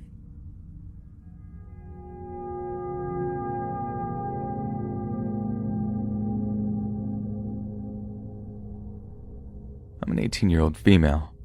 I've been stalked quite a few times in my life, but thankfully most of the perpetrators were annoying rather than scary. Though these two individuals never got to bloom into full stalkers due to the fact that I moved out of state, they were easily the creepiest individuals I'd ever met. I'd begun attending community college and, in an effort to make friends, joined an anime club. Once a month, we'd scrape together enough money for pizza and soda, reserve a room in the library, and spend the day watching everyone's favorites. Everything was great until the second meeting. We watched Princess Mononoke and Kiki's Delivery Service and some other similar movies. Then Chad put in the last movie of the day. It was an animated softcore smut film. None of us knew what to do. We were all kind of socially awkward. He just sat through our movies quietly and politely. Were we supposed to do the same? We spent the hour and 20 minutes red-faced and casting each other horrified looks while Chad watched it with rapt intention. Finally it was over and he turned around. "What'd you guys think?" he asked. He was looking directly at me. That was the first time I noticed that I was the only female in the anime club. Trying to be polite, I made a huge mistake. "It was, interesting." It was meant to convey his choice was interesting considering that we all brought in Disney movies, but he took it to mean I was fascinated with his creepy interests. From that day on, he showed up everywhere I went on campus. The second I entered any sort of common room, there he was with his laptop trying to show me more films just like that, seating himself way too close to me as we could both lean into a screen and watch it. Each time I would tell him, "I don't really like this show," as politely as I could and move to another table, but he would move right back uncomfortably close to me and assure me that I would get into the story if I just watched. One day he sat down next to me, sans laptop, and I leave a sigh of relief. He pulls out a notebook and shows me a drawing. It looks like a creepy robot uterus. Hoping I'm wrong, I asked what it is. It is a creepy robot uterus. He's writing a book about an AI sex toy that invades lady parts and turns them into ravening fiends willing to do anything for the D. He wants my opinions on his story. I told him it wasn't really my kind of story and tried to move again. He followed and began asking really inappropriate questions in the name of research. Thankfully at this point, Vincent, the boy who brought me into Anime Club, noticed that Chad was following me table by table through the lunchroom as I turned ever redder with embarrassment and came over. Chad fled before he even spoke. Chad was afraid of Vincent. Thank God. Vincent was awesome and always in the lunchroom. I could just hang out near his anti-Chad force field. Vincent played World of Darkness with his friends in the lunchroom, and I played all through high school. By proximity, I was eventually asked to join the game. I met with the storyteller, Paul, and gave him my character sheet. He informed me that I could keep whatever stats I had, but I was going to be taking over the role of Jenny, a long-standing NPC. I asked who Jenny was, but was only told I'd get a huge kick out of it. So I attended, waiting for him to introduce me to the team. They were playing the game in a seedy strip club setting. Everyone looked bored but Paul and a player named Bill, who were wrapped up in the ordering of a pen and paper hooker. I didn't know Bill, but he was huge and creepy, with an intense, unblinking stare that was always focused either on Paul or me. I start to get a bad feeling. Then Paul announces Jenny, the hooker, had arrived to service Bill's character. He turns to me and grins lewdly. Bill's searing focus locks onto me. "I'm not playing a hooker," I yelled. Paul looked crestfallen. Bill looks enraged. "Dude, just let her play the bartender." Vincent sighs when Paul begins pressuring me. Paul eventually relents, sulking. I finished that game and showed up for one more, but Paul insisted on sexualizing my character, and Bill just sat there across from me, both games breathing heavily and glaring. I quit the game. Bill started following me.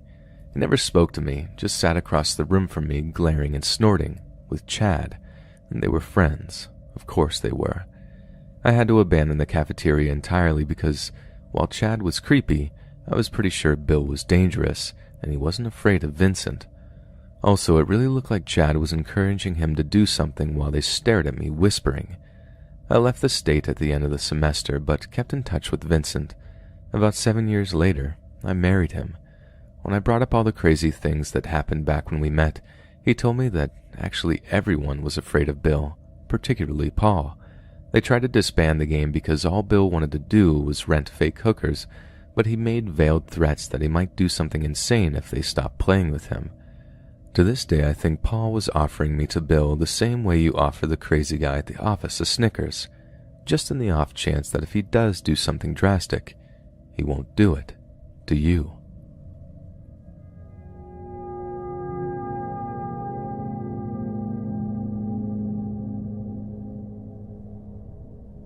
This happened around October-November 2015, at which point I was still just 15 years old. A few weeks prior to the incident is when I actually met this guy. He was 18 at the time, the friend of a friend. He introduced himself and gave me some cookies. Our mutual friend there, so no red flags right now, when he randomly hugs me. I awkwardly hug back. I usually like hugs, but I just met this guy, so I was a bit cautious. Then he decides that he has to go, so we say goodbye and off he goes. A couple of hours later, I get a Facebook request. Guess who? I accept, thinking it's pretty normal, and he messages me straight away. We start talking, all the mundane things. When he asks me if we can hang out and get to know each other better, I say sure, but don't agree to a date just yet. He proceeds to nag me for the next couple of weeks till I agree that we'll meet up that weekend. So we meet up, hang out for a bit. It's just us and seems to be going pretty normal, if a little awkward. He keeps insisting on hugging me, and might I add that even at this age I have quite large breasts, so you can easily feel them if you hug me tightly, which he kept doing. Remember, I'm 15 at the time, so I was kind of annoyed. The first real red flag is when we're sitting outside a shop. I've just connected to the Wi-Fi to try to find someone to come and save me from this super awkward encounter. Bear in mind at this time we're in the middle of town center on a bench in a crowded shopping center, and instead of sitting just next to me-ish like a normal person, I'm trying to message my, this is going to be a bit confusing, ex who cheated on me because I was considering getting back with, which I unfortunately did after this, and this creep, we'll call him Alec, keeps leaning right over me. The shop we happen to be sitting right outside of is where my mom used to work, so I'm desperately trying to get her or a coworker to notice how uncomfortable I am. I'm not good with closeness. Also, a couple of months ago, one of said coworkers said he did see but thought it was kind of funny. Alec is practically sitting on my lap trying to talk to me when I message my ex, who we'll call Ellis, desperately to come meet me, and as he messages, saying he's on his way, I try to get Alec to screw off. I turn to him and say, "Hey, Alec, I feel bad for asking this, but I'm kind of thirsty. Could you get me a drink from Sainsbury?" Which was just up the road. This is the second red flag. After I ask this, he gets real close to my face and says, "I'll get you a drink if you kiss me." What? I pale and say, "Actually, do you know what? I'm fine, really, but thanks," and move away slightly, spotting Ellis and the others and running over, Alec following. Alec strikes up a conversation with a girl, we'll call her Sarah, and her boyfriend, Louis, about something. I take Ellis to the side and explain what's happening, and he looks angry, so he grabs my hand for the rest of the day. Alec invites himself along to hang with us, and so we do. Also, just to say, this happened over the course of 2 hours in total, so the four of us go a little ways away to chill, when Alec announces he has to go, and leans in real close to me while giving me another nasty tight hug and says, "I think it's better if we have short sessions of hanging out together. It will make you fancy me more." Oh my God, I think to myself. He leaves, and Sarah and Louis tease me about it until Alice explains what I said, while I huddle close to his side and they immediately apologize. I block Alec that night and refuse to speak to him since. Unfortunately, the college I now go to, he still goes to, so I have to see him around, but thankfully he ignores me and I him. I guess you could say I've learnt my lesson about hanging out with people I don't really know. Since this occurred, I no longer talk to Ellis, Alec, Sarah, or Louie, who is currently in prison for doing terrible things to Sarah. I'm not very good at choosing good friends, and thankfully, I'm in a new, very happy and healthy relationship with my current boyfriend.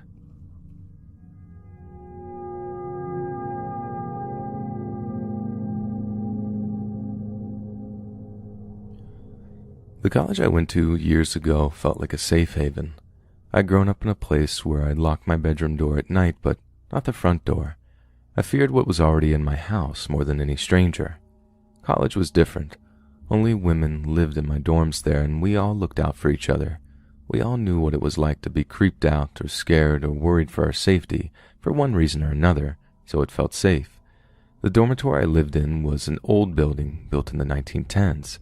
You had a key card to get into the dorm, and the windows weren't easily jimmied on the first floor. I don't remember there being any security cameras, but I don't doubt that there were. If you had a guess, you had to stay with him or her at all times, even for a bathroom trip. Nobody was allowed to leave guests in their room. That was important for everybody's safety, and most people followed it. Brandy was nice, if not eccentric, a woman who lived down the hall from me. She was an older woman going back to college and had some life experience under her belt. Me being the ignorant freshman tried to be friends with her. It didn't take long for me to realize how eccentric she really was. For one thing, she believed she could commune with the dead. Being partially Native American, Brandy believed that gave her powers to talk to the other side. She'd bring up people's dead relatives at lunch or during class and give vague, awkward statements that she supposedly heard the people say. Painful, weird, and really creepy after several months of it. I started to move away from her as a friend and would see her around the halls. Sometimes she'd just stand in her doorway and stare at people as they walked by, her face expressionless.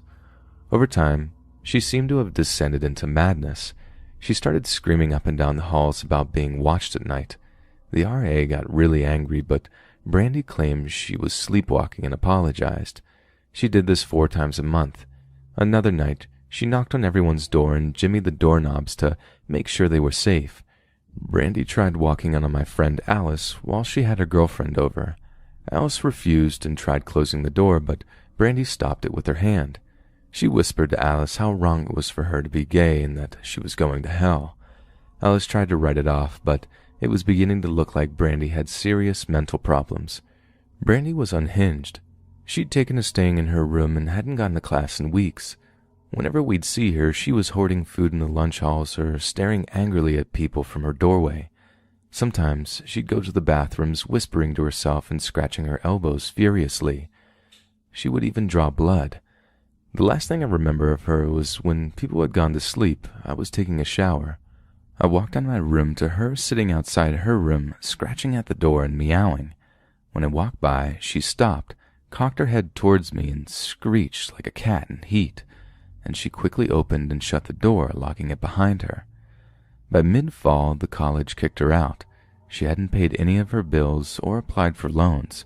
She wasn't going to class, and her behavior had a lot of complaints from a lot of women. When the whole ordeal happened, I was in class, but I came back for dinner and my whole floor was shut down. Police cars were parked in front of the dorm, and there were a lot of students milling about in the main room. Claire, our RA, told us that it'd be a couple of hours until we were allowed back in our rooms. Apparently, Brandy had been housing a homeless man in her own room. The man had been there for months.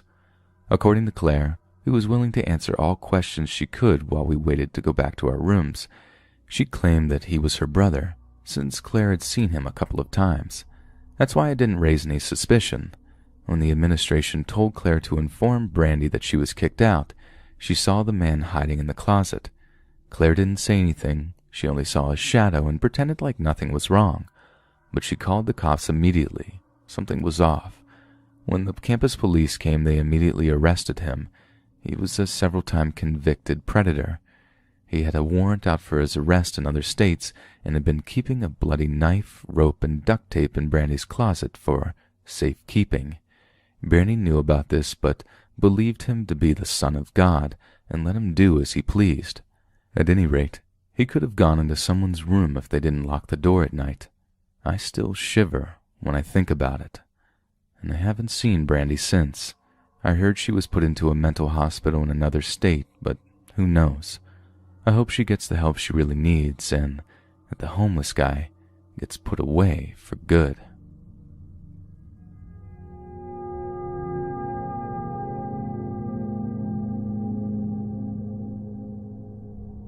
From 2011 to 2012, I lived and taught English in China. It was my second time going, the first time I went to study there, and I ended up working for a teaching company that sourced teachers out to lots of different schools and universities. Now, just to clarify, my first visit to China was to learn Chinese, so while I was pretty rusty at the time this occurred, I still understood it well enough to eavesdrop and know when something wasn't right. I had just started teaching at a university in Changchun, along with my friend who is also a teacher. Also to clarify, we're both female. My memory's a little fuzzy, but when I got there, naturally a lot of students would stare at me. Many of them would come up and say hi and then just run off. This is pretty normal and I didn't mind it. But after my friend showed me the cafeteria so we could get some breakfast, two students, both majoring in English I believe, approached us. My friend had whispered to me before that they were a little weird and liked to talk to all of the English teachers. So they sat with us while we had breakfast, uninvited of course, and were just asking us questions about where we were from, if we liked China, if we spoke Chinese. The teaching company didn't like to tell us anyone that we spoke Chinese inside of any school we taught in, so we both said no, and just general personal questions. They were already a little creepy, and one was making very strange comments about politics and even warfare, so I just ate and nodded at them. So after a little bit, they started chatting among themselves in Chinese, and this is when I realized how creepy they were. They were discussing us, about trying to find out where we lived and if we lived together, and if we had a roommate, and also discussing possible ways to get into our apartment. I vaguely understood something along the lines of them waiting until we were all home, then just knocking on the door and pushing their way in. At that point, me and my friend are just speed eating and trying to get away from these two guys. They were both taller than us and could obviously overpower us. My friend is 5'2" and I'm 5'5", and they were approximately 5'11" and 6 foot tall. After it was time for classes to start, they left to their own classes and we left. Thankfully, after the first meeting with them, me and my friend were able to avoid them for the rest of the semester, and I didn't return to teach there after that. I heard later that with the previous English teacher, who was male, they were very vulgar and sexual in the same way they spoke to him, and many people, other students included, really disliked them.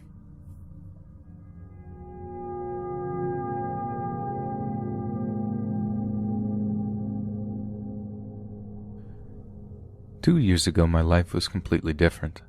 I was in a sorority. I had lots of friends. I was outgoing. That was until the night of our Halloween grab-a-date. For those who have never been in the Greek system, it's a party where you invite only one person as a date.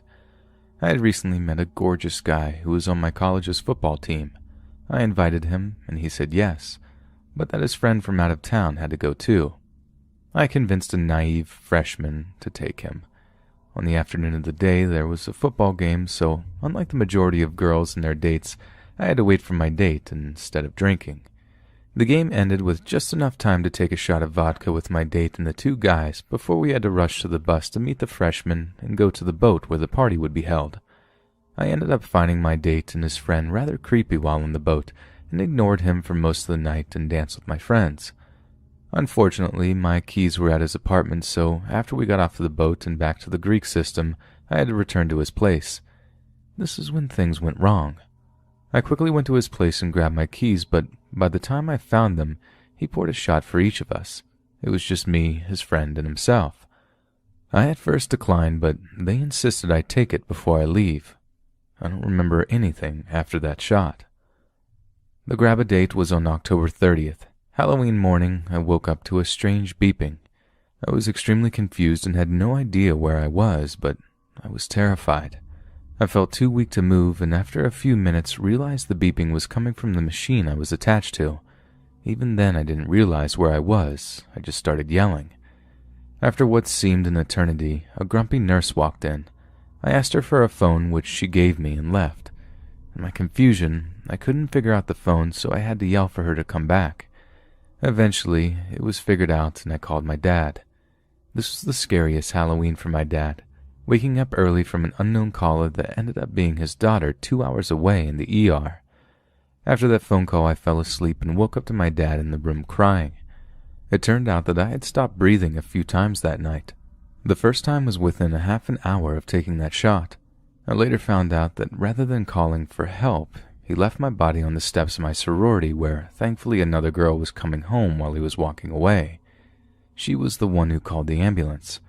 Unfortunately, I did not get tested. In my confusion, I refused to be drug tested that morning and kept insisting that I wanted to go home. Too weak to walk, I had to be wheelchaired out, then carried to my dad's car. My dad's partner works in the ER and said that it sounded like I had an allergic reaction to roofies. One of my mom's friends from a hospital suggested that as well, but by the time I wanted to be checked, the hospital said it would have been out of my system by then. Later that day, I looked through my cell phone and found I had texted a few of my friends for help, that I was creeped out and that I was scared. I had also received a text from him saying he wanted to go to the bathroom and hook up. I decided to reply to his text and ask him what happened, that I had woken up in the hospital. He replied, "That sucks." If this ordeal wasn't enough, after a few days when I returned to school, and a sorority rumor had started that I had alcohol poisoning. When I tried claiming that wasn't what happened, people told me I was just too embarrassed to admit it.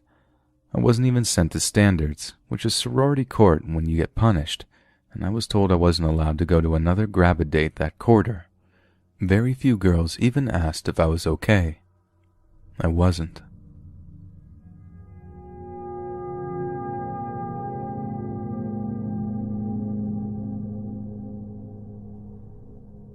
I met this girl in college, Shelley. We never really met eye to eye at all, but we tried to keep it civil during classes. She came to college with a couple of friends, Kim and Leah. Me and Kim started dating shortly after starting college, and that's when things began getting weird. Shelley immediately tried to break me and Kim apart, by the usual rumors and false accusations, including that I was only dating her to get in bed with her, which wasn't the case at all. Me and Kim, along with the rest of our classmates, decided to keep her at an arm's length. Even our tutors noted her behavior and brought her aside to tell her to stop. Even if me and Kim tried to complain to her directly, she would beg us to stop bullying her because she was epileptic and had learning difficulties. Obviously her defense mechanism to get people away from her that she didn't like. And that's when things started to get strange. During our course, we were allowed to take an extracurricular activity. I chose photography and media editing, while Shelley and a few other female classmates took a childcare course. It was during this point that I started to notice something strange. On a regular basis, I would see Shelley in town with friends. Now, these friends were mainly those with quite obvious learning difficulties. I knew a couple of them from college, but the people they were all associating with were clearly very young. I found out from Kim that during the last year of their secondary school education, Shelley took a childcare course there, as well as doing some babysitting in her spare time to earn some money. At first, I didn't think much of it. She's obviously spent a lot of times with young kids and teens, and it must have been normal for her. It didn't seem that odd at the time, but there was always this feeling in the back of my mind saying, there's something not right about this. I quickly dismissed it, and after a while I forgot about it entirely, up until I got back in contact with some old school friends. My one friend, who I will name V, told me that Shelley was quite abusive and had a habit of being mean to people, especially young children. Knowing what she was like from college, I just wrote this off with her just being mean. Yet, even after several years following us all leaving college, I would still see her hanging around town with very young people. After a while, Shelley got in a relationship with a fat idiot named Jay. Me and Jay have never spoken in person, but I found that he had threatened V's partner during a confrontation in a local cafe. One time, I witnessed Jay yelling at Shelley in the middle of town, telling her she was stupid and an idiot. Now at this point, all my hatred for Shelley quickly disappeared, and I felt like slugging Jay in the head for treating Shelley so badly, especially as she was obviously pregnant at the time. A couple of incidences followed, including Shelley tripping over a pothole while heavily pregnant. I know it made quite the stir in the local papers, and within days the pothole was filled in by the local council. A year or so later, I got news that was both a mix of surprising and unsurprising. I heard a rumor in town that Shelley got arrested for child abuse. At first I just laughed it off and thought it was just a harmless rumor from people who see her in town hanging around with young kids. Then 6 months ago, she turned up in the paper again. The reports said that she denied 11 charges of assaulting 2 young girls. Reading that hit me like a brick. Everything made sense to me. The babysitting, childcare course, hanging around with young kids, it just fit perfectly. I got the date of the impending court case and made a note of it. Several months later, the court case started, and I followed it intently on a website that shows the outline of court cases. Me, V, and her partner all met up during the court case and discussed what happened. V and her partner both thought she would be found guilty, while I gave her the benefit of the doubt, innocent until proven guilty and all that kind of stuff. During the week, it became obvious that it was a serious crime. In the end, there was 7 witnesses that gave evidence against Shelley. The guilty verdict was read out, and according to newspaper reports, Shelley started crying as soon as the verdict was unveiled. In the reports, I read a sickening part of the case that shook me to the core. Shelley committed the crimes while asking the girls to play a new game called Under the Bridge. After reading that, I felt physically ill. According to court transcripts, Shelley had such a severe learning difficulty that she couldn't even defend herself during the court case and left all the work to her lawyer. She was obviously playing the "I'm disabled, don't bully me" card again. She was due to be sentenced a few weeks ago, but apparently it's been postponed for psychiatric reports. I just hope the doctors are investigating her and can see through her nonsense. The worst thing that came from this is that Shelley's child is still in her care, by all accounts.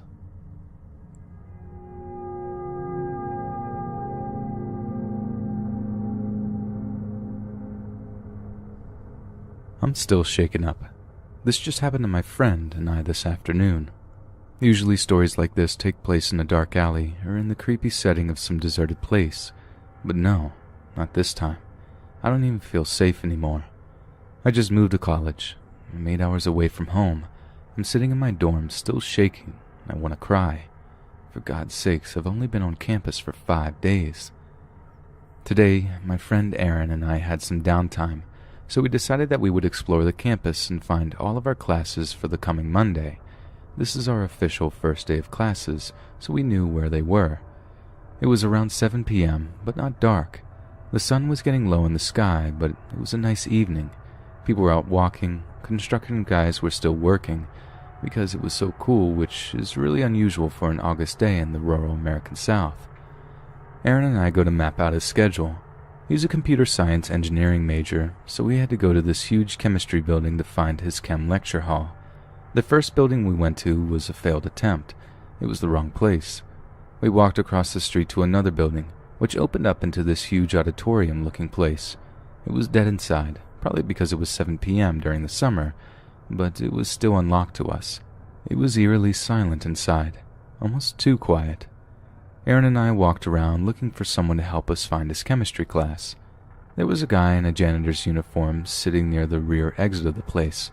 When he saw us come in, he sort of stiffened. He sat bolt right up, eyes wide, and came toward us with rigid movements. I looked at Aaron, freaking out a little bit, but he was oblivious. He proceeded to ask the guy if he knew where the appropriate building was, and the janitor guy told him, with his eyes still wide as saucers. He talked in a thick accent that made it hard for me to understand him. As he told Aaron where the building was, I saw the door behind the janitor slowly creep open. It made no sound, but I saw another guy in a janitor uniform standing in a crowded utility closet. I almost crapped myself. I still don't know why he was in there, but Aaron saw him and that was enough for him. We quickly thanked the guy and left. We followed the man's instructions because they were leading us in the right direction. We saw the huge chemistry building, took a left, expecting to go to the entrance, but we were instead directed into a shady-looking backlot that seemed to be very much out of the way. That's when I hear a heavy voice about 50 yards to my left. You lost? A third guy in a janitor's uniform is leaning against a dumpster and is smoking calmly. I suddenly realize we are cut off from civilization. Then I hear the footsteps, heavy and quick, coming down the walkway. I pulled Aaron with me and we scrambled for anywhere we could find. We ran to the doors and pulled on each of them. They were all locked. I was frantic. Finally, we climbed a flight of stairs and found an open entrance to the basement of some unnamed building. From there, we called campus security, told them about the janitors, and we were horrified to find out that, of course, there were no janitors. The building was closed all summer due to some damage sustained the previous year. It had been empty for a long time. I used to think stuff like this didn't happen. I mean, yeah, but it was broad daylight. We were minding our own business. These weirdos sent us there to, I guess, rob us, harm us. I don't know. I just want to go home now. I don't feel safe here anymore, and I'm only a freshman.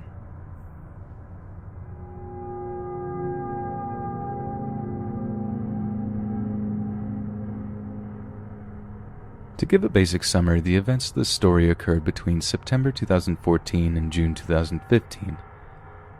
So the story starts in early September of that year, 2014. I had just started a new course at college. I had been there for about 2 weeks. At this point, I was in a relationship with a girl named Katie, but things were quite rough between us and our relationship was on the rocks. I didn't stay in college. Instead, I took a bus provided by the college from my hometown. The bus journey was about an hour long, but I had a relatively large group of friends on the bus, so it wasn't too bad. I would get the bus there and the bus back. On with the story. In my second or third week in college, I was chilling at the bus stop with my friend group, waiting for the bus to arrive at the end of the day to take us home. I glanced over and saw a guy shouting at a girl just outside the bus stop. I didn't know either of them, but I recognized the girl as someone who gets on my bus. The next moment, I saw the guy punch the girl in the face. Now, I'm a bit of a white knight with this kind of thing, and I immediately got up and approached the guy. I told him he was out of order, and he started squaring up to me and pushed me back. I told him to calm down. He swung for me, and being an MMA fighter, I immediately blocked, countered, and restrained him. I threw him to the floor. He got up and attempted to attack me again, so I just decided to plant a few jabs in his face. He eventually gave it up and walked away. The girl thanked me and told me her name was Maisie. Our bus driver is a double-decker. Most people sit at the bottom, but me and my friends sit at the top deck where it's just us and Chavs at the back. There tends to be less people in the top deck, so we each get a seat to ourselves. The seats are arranged in sets of 3 and we all tend to lie across them, so naturally we don't like people sitting next to us. Maisie ends up sitting in the seat right next to me on the bus. I took the window seat. There were 3 seats to a row, but rather than sitting one over, she sits in the middle seat so she's right next to me. She talks to me on the bus journey home, and to be polite, I chat back. She tells me the guy that punched her was called Jordan, and it was because he claimed that he had a one-night stand and she denied it. She told me that she had had 4 celebrity boyfriends, Will Smith, Ryan Reynolds, Cameron Dallas, and said that she was currently dating Dylan O'Brien. I found this hard to believe as he wasn't really very good looking. She was short, incredibly fat, coated herself in makeup so she looked like an Oompa Loompa, and her hair was really greasy. The entire way home, she wanted to talk about herself. I immediately discovered that she was an incredibly depressing person. If I tried to change the subject into something about me, she would immediately switch it back to a subject which would draw attention or sympathy to herself. She wouldn't let me talk to any of my friends either. She would immediately interrupt and talk over them. After about half an hour in the bus with her, I started to feel suffocated. After getting off the bus, she stayed on, as she said hers was the next stop. As I walked off, my friend Kyle approached me. He told me that he had been out with her around a year ago and told me to avoid her. He said that she was crazy, and after they broke up, him and his friends nicknamed her Crazy Maisie. I was soon to find out why. She added me on Facebook that night, and I accepted out of politeness. She actually seemed okay on Facebook. She wasn't as self-obsessed and seemed to be interested in knowing more about me. I told her some stuff about myself. I told her about my relationship, the things that had been going on, and she kept telling me that I deserved someone better and that I should end things with Katie. About 2 days later of awkward conversations with her about Katie on the bus, I started to find her very intruding. She seemed to want to know every little detail about mine and Katie's relationship. I didn't want to expose too much, as it was private stuff between me and Katie and it was nobody else's business. I explained this to her, but this just seemed to irritate her. She asked me to give her Katie's number and I refused. She then began to tell me that I was wasting my time with Katie and that I should just give up and find someone who cares. That night, she sent me a message on Facebook telling me that she had fallen in love with me and that she had been dreaming about us being together and had decided that we were meant to be. She said that she knows that I love her too, as she can sense love in people. I told her that I didn't, and I just saw her as a friend. She told me she knew that I was lying. I told her that I wasn't lying and that I love Katie. She said that I needed to get away from Katie, and then that I would see that my heart lies with her. I had no feelings for Maisie whatsoever, but she kept insisting that I did, just telling me that I needed more time to realize it and that she could sense that we were meant to be together. This is when she decided that she wanted me. She messaged Katie on Facebook and copied and pasted my first conversation with her about Katie. She then told Katie that I had said that I was planning on leaving her because I wanted to be with Maisie. This caused a very big argument on phone between me and Katie, and we actually broke up.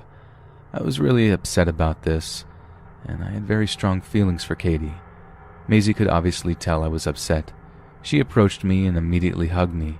She told me that she would always be there for me and that now that I wasn't with Katie, I could finally be with her. I pushed her away and told her to never speak to me again. And this is where things get creepy.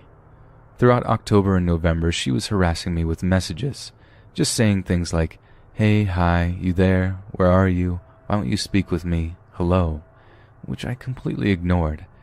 Then she started putting things like, "I've had such a bad day, please reply. I need someone right now."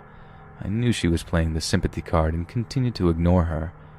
By December, she started sitting opposite me on the bus. She would often just stare at me. My friend Laura would often tell me that Maisie was staring at me, and I would just avoid eye contact with her. It made my bus journeys very unnerving. A few days later, in early January, I fell asleep on the bus. After we were getting off the bus, my friend Carl told me that Maisie had been taking pictures of me while I was asleep. That ended up being one of the few times I messaged her. She admitted that she had taken pictures of me, and I asked her to send me them. There were around 15 to 20 pictures of just me sleeping. I asked why she had taken them, and said that I look cute when I sleep. She was attempting to make jokes about the situation, despite the fact that I was incredibly cross. I told her to delete the pictures, and she told me she would. On the second week of January, I ended up going on holiday vacation for about a week. Now, I'm not trying to sound arrogant or brag, but I feel that I'm relatively a good-looking guy, and I knew that there were 3 girls, Ellie, Mel, and Natalie, and they all had a crush on me in college. However, none of them had ever really approached me, and I wasn't really into any of them directly. While I was away, Laura phoned me after she got home to tell me of a scenario that had played out on the bus. Natalie admitted to the few other girls on the bus that she had a crush on me and that she was planning on asking me out when I got back off my holiday. Apparently, Maisie jumped up and grabbed Natalie by the throat and screamed, "Back off, he's mine." She then announced publicly on the bus that me and her were dating, but we were keeping it a secret until things went a bit further. I got back and found out that almost the whole college thought that me and Maisie were dating. My 2 friends, Taylor and Beth, told me that they thought I hated Maisie. I got so fed up of this rumor that I told her to tell everyone it wasn't true. She refused and said that she told people so that nobody else would try and take me from her. She said that we were destined to be together and that it's important that she doesn't lose me to someone else. So irritated by this, I decided to post a public status on Facebook, which I tagged her in, a status which I'll tell you now. Just to inform everyone, me and Maisie are not dating. We never were, we never will. She has asked me out on multiple occasions, and each time I have rejected her. I advise that anything she says about me you ignore, as she is a compulsive liar. Thank you. Now, I'm not the kind of person that embarrasses people publicly for the attention, but I felt that this was essential into putting her off me. It didn't. Despite being tagged in it, she seemed to ignore the status. She would still sit opposite me and stare at me, except this time with a look of hatred on her face. I would often get Carl or Laura to sit on the end seat so that they were between us and so that she would stop staring at me. Now, one of the other girls that had a thing for me, Melanie, was not very attractive at all. She was overweight to the point of obesity, and she got this horrible-looking ginger hair and lots of spots. But despite her appearance, she is an incredibly nice person and quite possibly my best friend in college. Now, I am very protective of my friends. One day, Mel was sat 2 seats over from me on the bus, and she confided in me that she liked me. I saw Maisie's face immediately turn into a look of complete malice as she looked at Mel. I told Mel that I liked her as a friend, but just didn't see her as anything more. Maisie then jumped up and blurted out, "Of course he wouldn't go out with an ugly, fat, ginger, pubed mess like yourself. Look in the mirror, and then look at who you're trying to get with. He is 10 times out of your league, and you could never be good enough for someone like him." I then stood up, incredibly frustrated, and said something along the lines of, "How dare you speak to my friend like that? You can criticize her for her looks all you want, but at the end of the day, it's the inner beauty that counts. You could be the best-looking girl in the world, but also be a horrible person. I would still choose her over you any day, and do you know why? Because she's a better person than you will ever be." Maisie just stared at me all the way home, didn't say a word, just stared with these angry eyes. She got off the bus and followed me home. I was walking with Laura. I was incredibly creeped out as Maisie wasn't supposed to get off at this stop. She was walking behind by about 15 to 20 meters, not even trying to be stealthy. We arrived at Laura's house, which is about 5 minutes from my house, and Laura agreed to let me come in with her until Maisie was gone.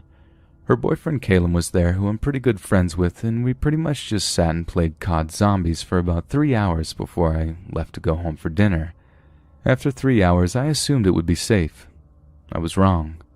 The second I got around the corner to go to my house, I saw Maisie emerge from a nearby side street and start walking behind me. I picked up the pace and got to my house as quickly as possible. I had dinner and chilled out for a little while. 20 to 30 minutes had passed. I was attempting to play League of Legends, but the light from my window was shining on my crappy old glass monitor. I got up to close the curtains, and as I looked out the window, she was still there, sat across the road as if though she was waiting for me. I'm not sure how long she stayed, but I remember checking a short while later, and she was gone. Later that night, I got a phone call from Laura. Apparently, Maisie had messaged Caleb and told him that Laura had been cheating on him with me, and that she had seen me going into her house earlier that day, and she said that she heard sexual noises from the bedroom window.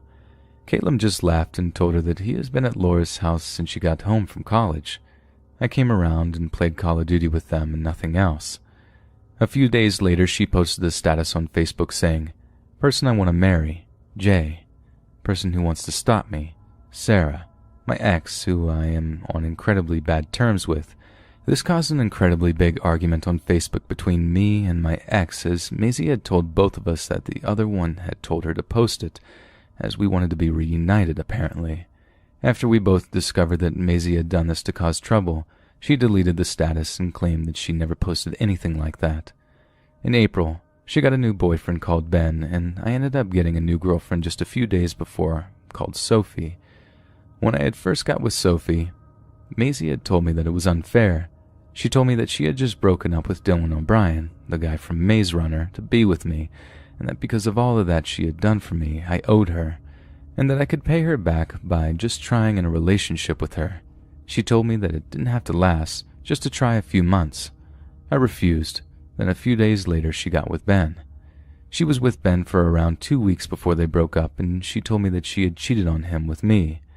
Ben approached me and I had to explain to him that nothing had happened. Maisie was just a lunatic. I eventually found out that Maisie had only dated Ben because he was a former friend of Sophie's, and she had used him to get a hold of Sophie's phone number. First she began texting me, saying that Sophie had a reputation for sleeping around, and that I should stay away from her. I had blocked Maisie at this point on Facebook, but my friend Jamie had told me that Maisie was posting statuses about me and Sophie with both of our names in it. One of these was, "I can't believe Jay would choose Sophie, a girl who will give him an STD over me, a girl who will give him the world." She eventually began messaging Sophie, telling her that I had been cheating on her, Sophie, with her, Maisie, and that she felt bad for Sophie and finally wanted to come clean. I had already warned Sophie about Maisie at the time, so Sophie simply ignored her. She began messaging Sophie, calling her terrible names and telling her that she knew about her reputation. What makes this silly is that Sophie had only ever had one boyfriend before me, and they broke up due to him physically assaulting her and being incredibly controlling. That incident had seriously put her off in relationships, and she is still a virgin. Therefore, we know that Maisie is only trying to cause trouble. Last month, she began messaging Sophie, telling her that she was going to slit her throat and burn her house down. She mentioned what car Sophie drives as well as the number plate and began telling Sophie that she was going to ram her off the road into a ditch. We took these messages to the police and I explained the issues I was having with Maisie, and we were able to file a restraining order against her. The court case came by within a few days, which was good as there was no long waiting process. It was also very brief. She had been expelled from the college due to my reports on her, and for over a month I had heard no word from her. A day after the court case with the restraining order, I got home from a day out with Sophie to find that my car had been severely dented on the back. Our house's kitchen windows were smashed from the outside. The inside of the house had been ransacked. The shed door had been kicked off the hinges, and our cat appears to have taken a blunt force attack and have several broken ribs. A single note was left in the middle of the floor in the kitchen. It had been typed out on a computer and printed off, so there was no way to trace the handwriting, but it just said, "I always get what I want." The police were unable to convict Maisie as Maisie is denying the incident, and she has an alibi to confirm her whereabouts at the time of the break-in, but I still believe she is responsible. She often told me that she had an uncle who was on the run from the law who she could get to do stuff, and he would always get away with it, so I'm under the impression that he may have had something to do with it. And that's it. Not quite as creepy as what I've been told before, but it still freaks me out to this day. Well, it was less than a month ago, and I'm constantly worrying that whatever it was that caused all the damage after the restraining order will come back, or even worse, go after Sophie. I'm still very unnerved at night, and the slightest noise makes me jump. I keep an old revolver in my bedside cabinet, just in case.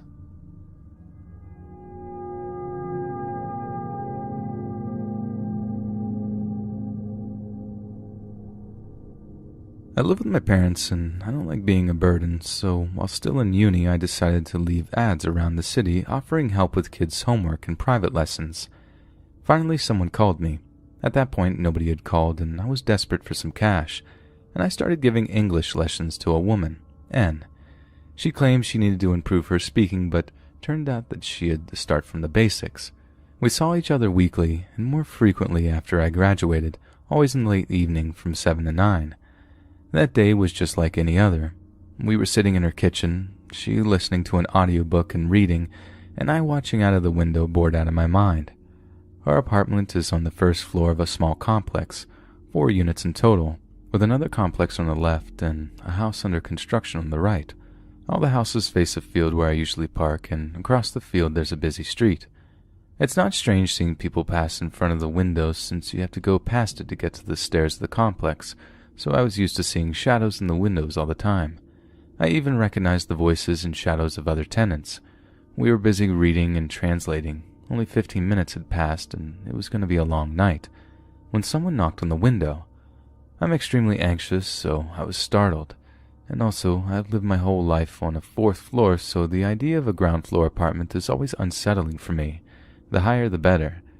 Something was wrong, but I thought because of my odd upside-down fear of height. My beloved student stood up and went to the window to see what's up. Across the bars of the window stood this man, thin and kind of dirty. He said that he saw a bike parked behind and wanted to know if she was selling it. She said she was going to bring it to the junkyard since it was old and rusty and that he was free to take it for free. He insisted to give her $10, and she refused. He upped the offer to $20. "A tip for the nice girl's lesson," he said as he stared at me. Anne refused again, told him to take the bike and go away, and she closed the window. I was pretty creeped out, but we went back to work. A few minutes later there came another knock. Now Anne was angry, and kindly opened the window to tell the guy to screw off, but they were her upstairs neighbors. They told her that some guy was walking down the street and that he had her bike. She explained her the situation and they left. Nothing happened for the next hour. We finished our lesson and I was sent on my way with my money. I was walking the few meters in my car, digging in my purse for the lighter and a cig. As I lighted up, a man walked out from the house under construction and started to chat. He asked for a cig, but I told him not since I was running out. "I'd really like a cigarette, please," he said. He wasn't demanding, he was kind of pleading, so I gave him one. I wasn't in the mood to chat, so I leaned in the car while smoking, holding the keys in my hand and the jackets, poked if he decided to do something stupid. I still had to replace the pepper spray. He was silent while we smoked and every so often glanced down the road. I was almost finished when he told me something that creeps me out to this day.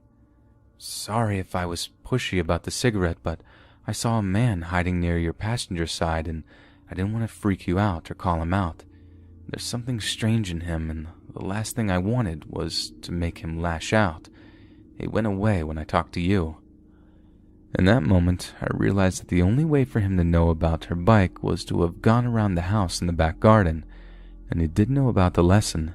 How long had he been near the window behind knocking? He waited for me for more than an hour.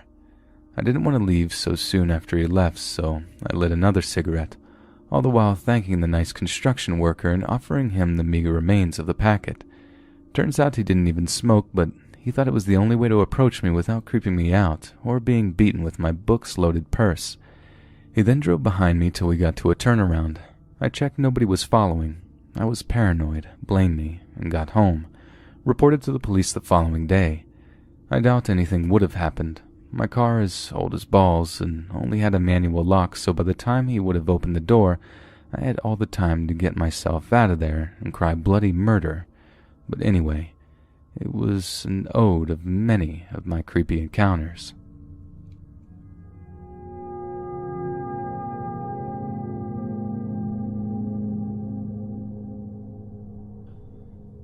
This happened about 2 years ago when I was attending community college.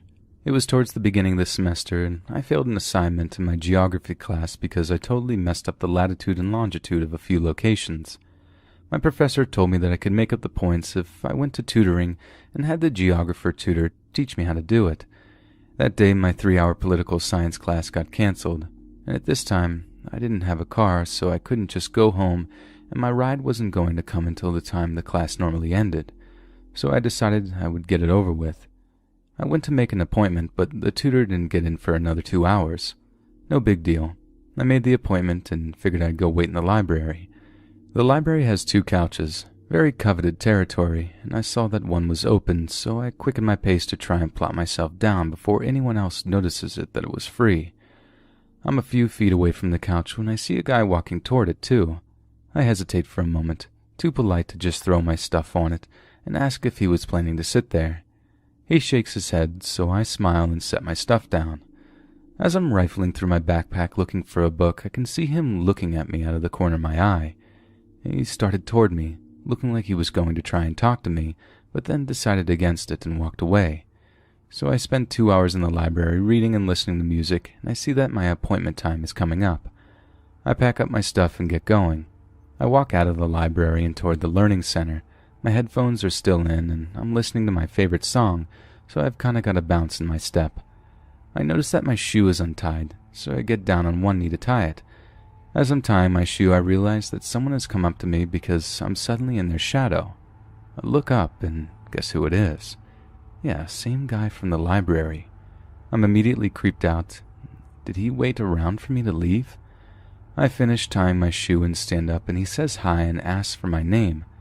I tell him, and he tells me his, and we shook hands. I don't know. He asks what I'm doing, and I say I'm going to tutoring, so I start walking, and he started walking with me. My headphones are still in this whole time. I don't want to sound like a snot, but I'm kind of cute, and on a college campus, guys trying to talk to me isn't completely out of the ordinary. I figured if I was rude as possible, headphones in, zero eye contact, not even turning my head to answer, he'd get the hint. But nah, didn't happen this time. He starts asking me what I'm getting tutoring for and all kinds of small talk, and I give him short, one-worded answers. I keep waiting for him to get frustrated and leave, but he follows me all the way to the learning center. I tell him I have to go, and he stops me to ask me for my phone number. I tell him no, I have a boyfriend, and he asks what his name is. I tell him, and he starts laughing, saying what a stupid name it was. This creep's name was Humberto, so I don't know where he gets off making fun of anyone's name. He persists with getting my number, and finally I just walk away and into the learning center. After my appointment, I was really nervous that he'd still be out there waiting for me to come out, but thankfully he wasn't. I went home and forgot all about it. But that wasn't really the creepy part. This was. A month or two later, I'm in the writing center waiting for my tutor to be free to help me out with a big research paper. I'm sitting in the waiting area playing on my phone when I decided to look up. On a flyer on the wall was this guy's picture. I read on and I get the biggest knot in my stomach. It was a flyer warning everyone that Umberto had been expelled from the school I attended because he'd followed a girl into the bathroom and basically asked her to do terrible things with him. Thankfully, another girl saw him go in the ladies' room and walked in to see what was going on, causing the creep to take off. He was arrested later, and it came forth that he had a history of following girls around on campus. Luckily, no one was harmed, but I definitely carry pepper spray from now on.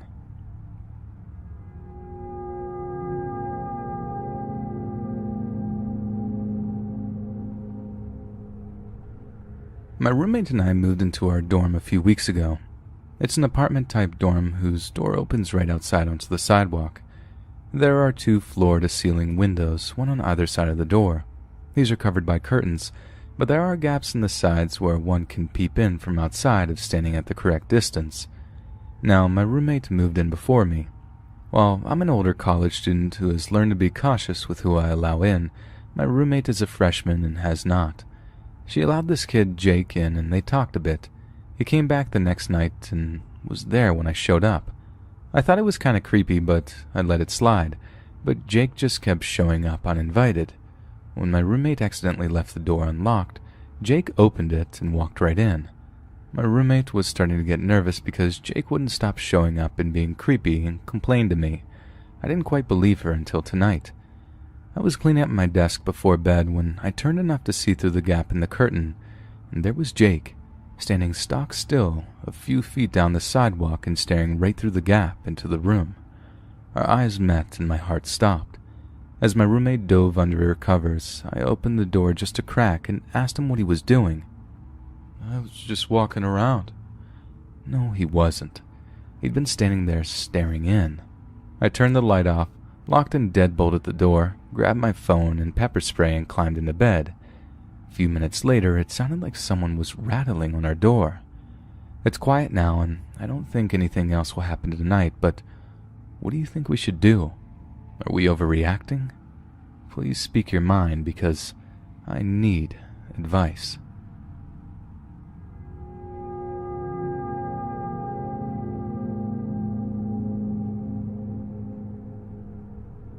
Right now, I'm a junior in college. This story took place the spring semester of my freshman year. My friend Jane and I decided to do spring rush at our college. For those of you that aren't familiar with the Greek system, my college had traditional fall rushing for sororities. You go through the application process, do certain things for different sororities, etc. Then they had spring rush for the girls that didn't get in during the fall, or if they changed their minds throughout the year. Jane was my roommate, and she kind of dragged me into it. It was a, if I have to suffer, then so do you type of thing. I went along with it, having never even thought about being in a sorority before. The process went smoothly, and we got to the second to the last phase before big day, the day you find out if you got into the sorority. One of the missions that the sorority sisters had us do was to house sit for them while they went out and got completely smashed on a Friday night. No big deal. I had Jane to keep me company. We were given a strict list of who was and wasn't allowed in the house. All Jane and I did was order our weight in pizza, watch One Tree Hill, and just a little bit of homework. It wasn't until about 1 a.m. did things start. Someone rang the doorbell. I answered. It was a guy, older, maybe 25. He looked past college age. He asked if it was a certain address. I told him no, then asked if he needed to speak to someone. He said no, he thanked me, then walked away. I really didn't think anything of it. It's college. Saturday morning rather, night, and people drink, things happen. One of the sorority girls calls and says they'll be back to the house in about an hour, so around 2 to 2:30 a.m. That's great. Then the doorbell rings again. Jane and I both answer it at the same time. It's the same guy. He looks at Jane, seemingly shocked to see her. Let me just describe his face to you, now that I'm thinking about it. It was wrinkled. He had deep lines for such a young guy. Hazel eyes, they were speckled with dark colors, black hair, a bit of stubble, plainly attractive but no catch, very tall, lean, an average Joe. Again, he asked me if it was a certain address. Jane straight up tells him to, and I quote, "Sucker D," then closes the door in his face. We laughed about the poor drunken frat guy that didn't remember where he lived, and that's all we thought it was. Before we could get back into the living room, the guy starts pounding on the door, screaming for Kayla. He said her name over and over again. I didn't even have time to be scared because the window that was right next to the front door shattered. The guy crawled inside, fell to the floor having lost his balance, and looked right at me. My name isn't Kayla, but he was looking at me like it was. Jane flipped her lid and ran upstairs. How classic, right? And I just stood there baffled at what happened. I was paralyzed. The man kept asking for Kayla, got up and looked at me like he was about to charge, like I was a piece of meat and he was a starving man. I just shook my head. I heard Jane on the phone somewhere upstairs, then she called my name and came running downstairs. That's when he did something so unexpected. As Jane ran down the stairs, the man actually floored it to meet her. He started growling and screaming and howling. I can't explain it. He sounded deranged. Jane was so startled that she fell coming down the stairs, sprained her ankle, and just laid there, screaming. The guy laughed, walked past me, then just casually climbed back out the window. Campus police showed up about 5 minutes later. Then the sisters did. Turns out that Kayla was a sister that was kicked out a few weeks prior. She had a boyfriend who was abusive, addicted to meth, all of the above, that broke into their house before, and they failed to mention that small little detail. He was arrested later that night, sobered up, and released the next day. The next day was actually bid day. Jane and I got bids, but I declined, and Jane accepted. We're still friends, and it always makes for a good story to tell the incoming freshman girls who plan on rushing.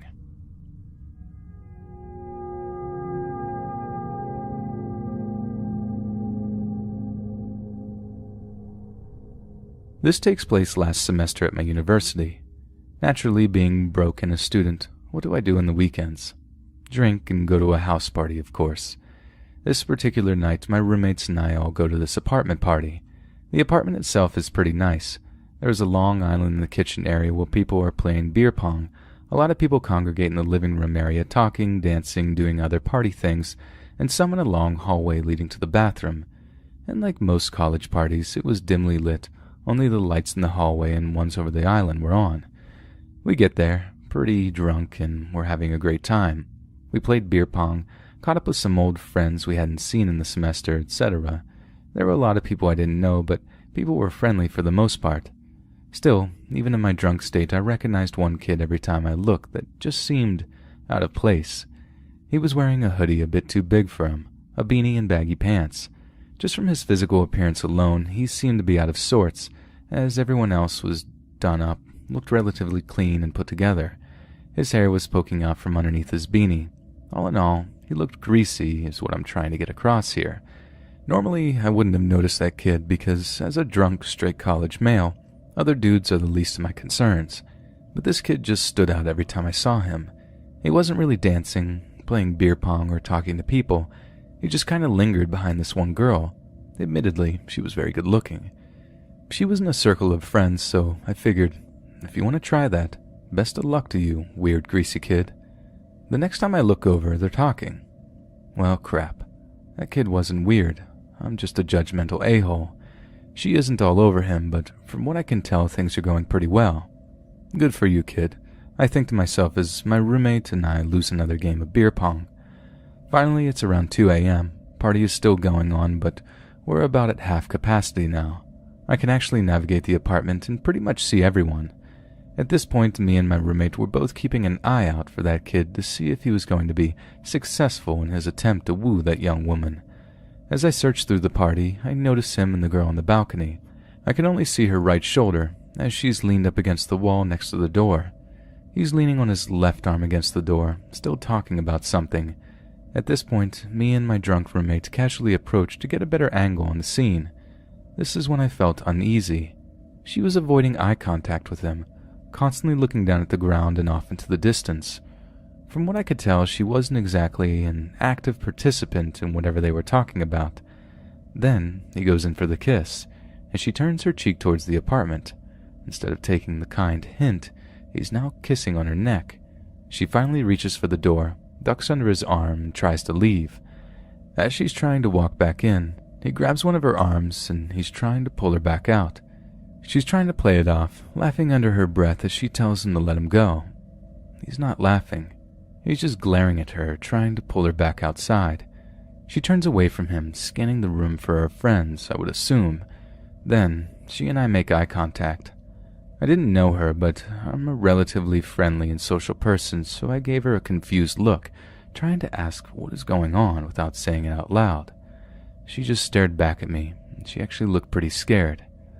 Okay, so this is actually applicable in real life, so if you take anything away from this, just remember this part. I extended my hand towards her, and she grabbed it with her free hand. I pulled her towards me, bringing her in close and wrapping my other arm around her shoulder. Once he realized what was happening, he just sort of let go. I locked eyes with him, and eventually he relented and walked out. Afterwards, I asked her what was going on, but she had a hard time putting her thoughts together. She wasn't crying or anything, but her voice was shaky and she was clearly rattled. From her rambling, I gathered this. While at first, he was very sweet and friendly, once they were alone, he totally changed.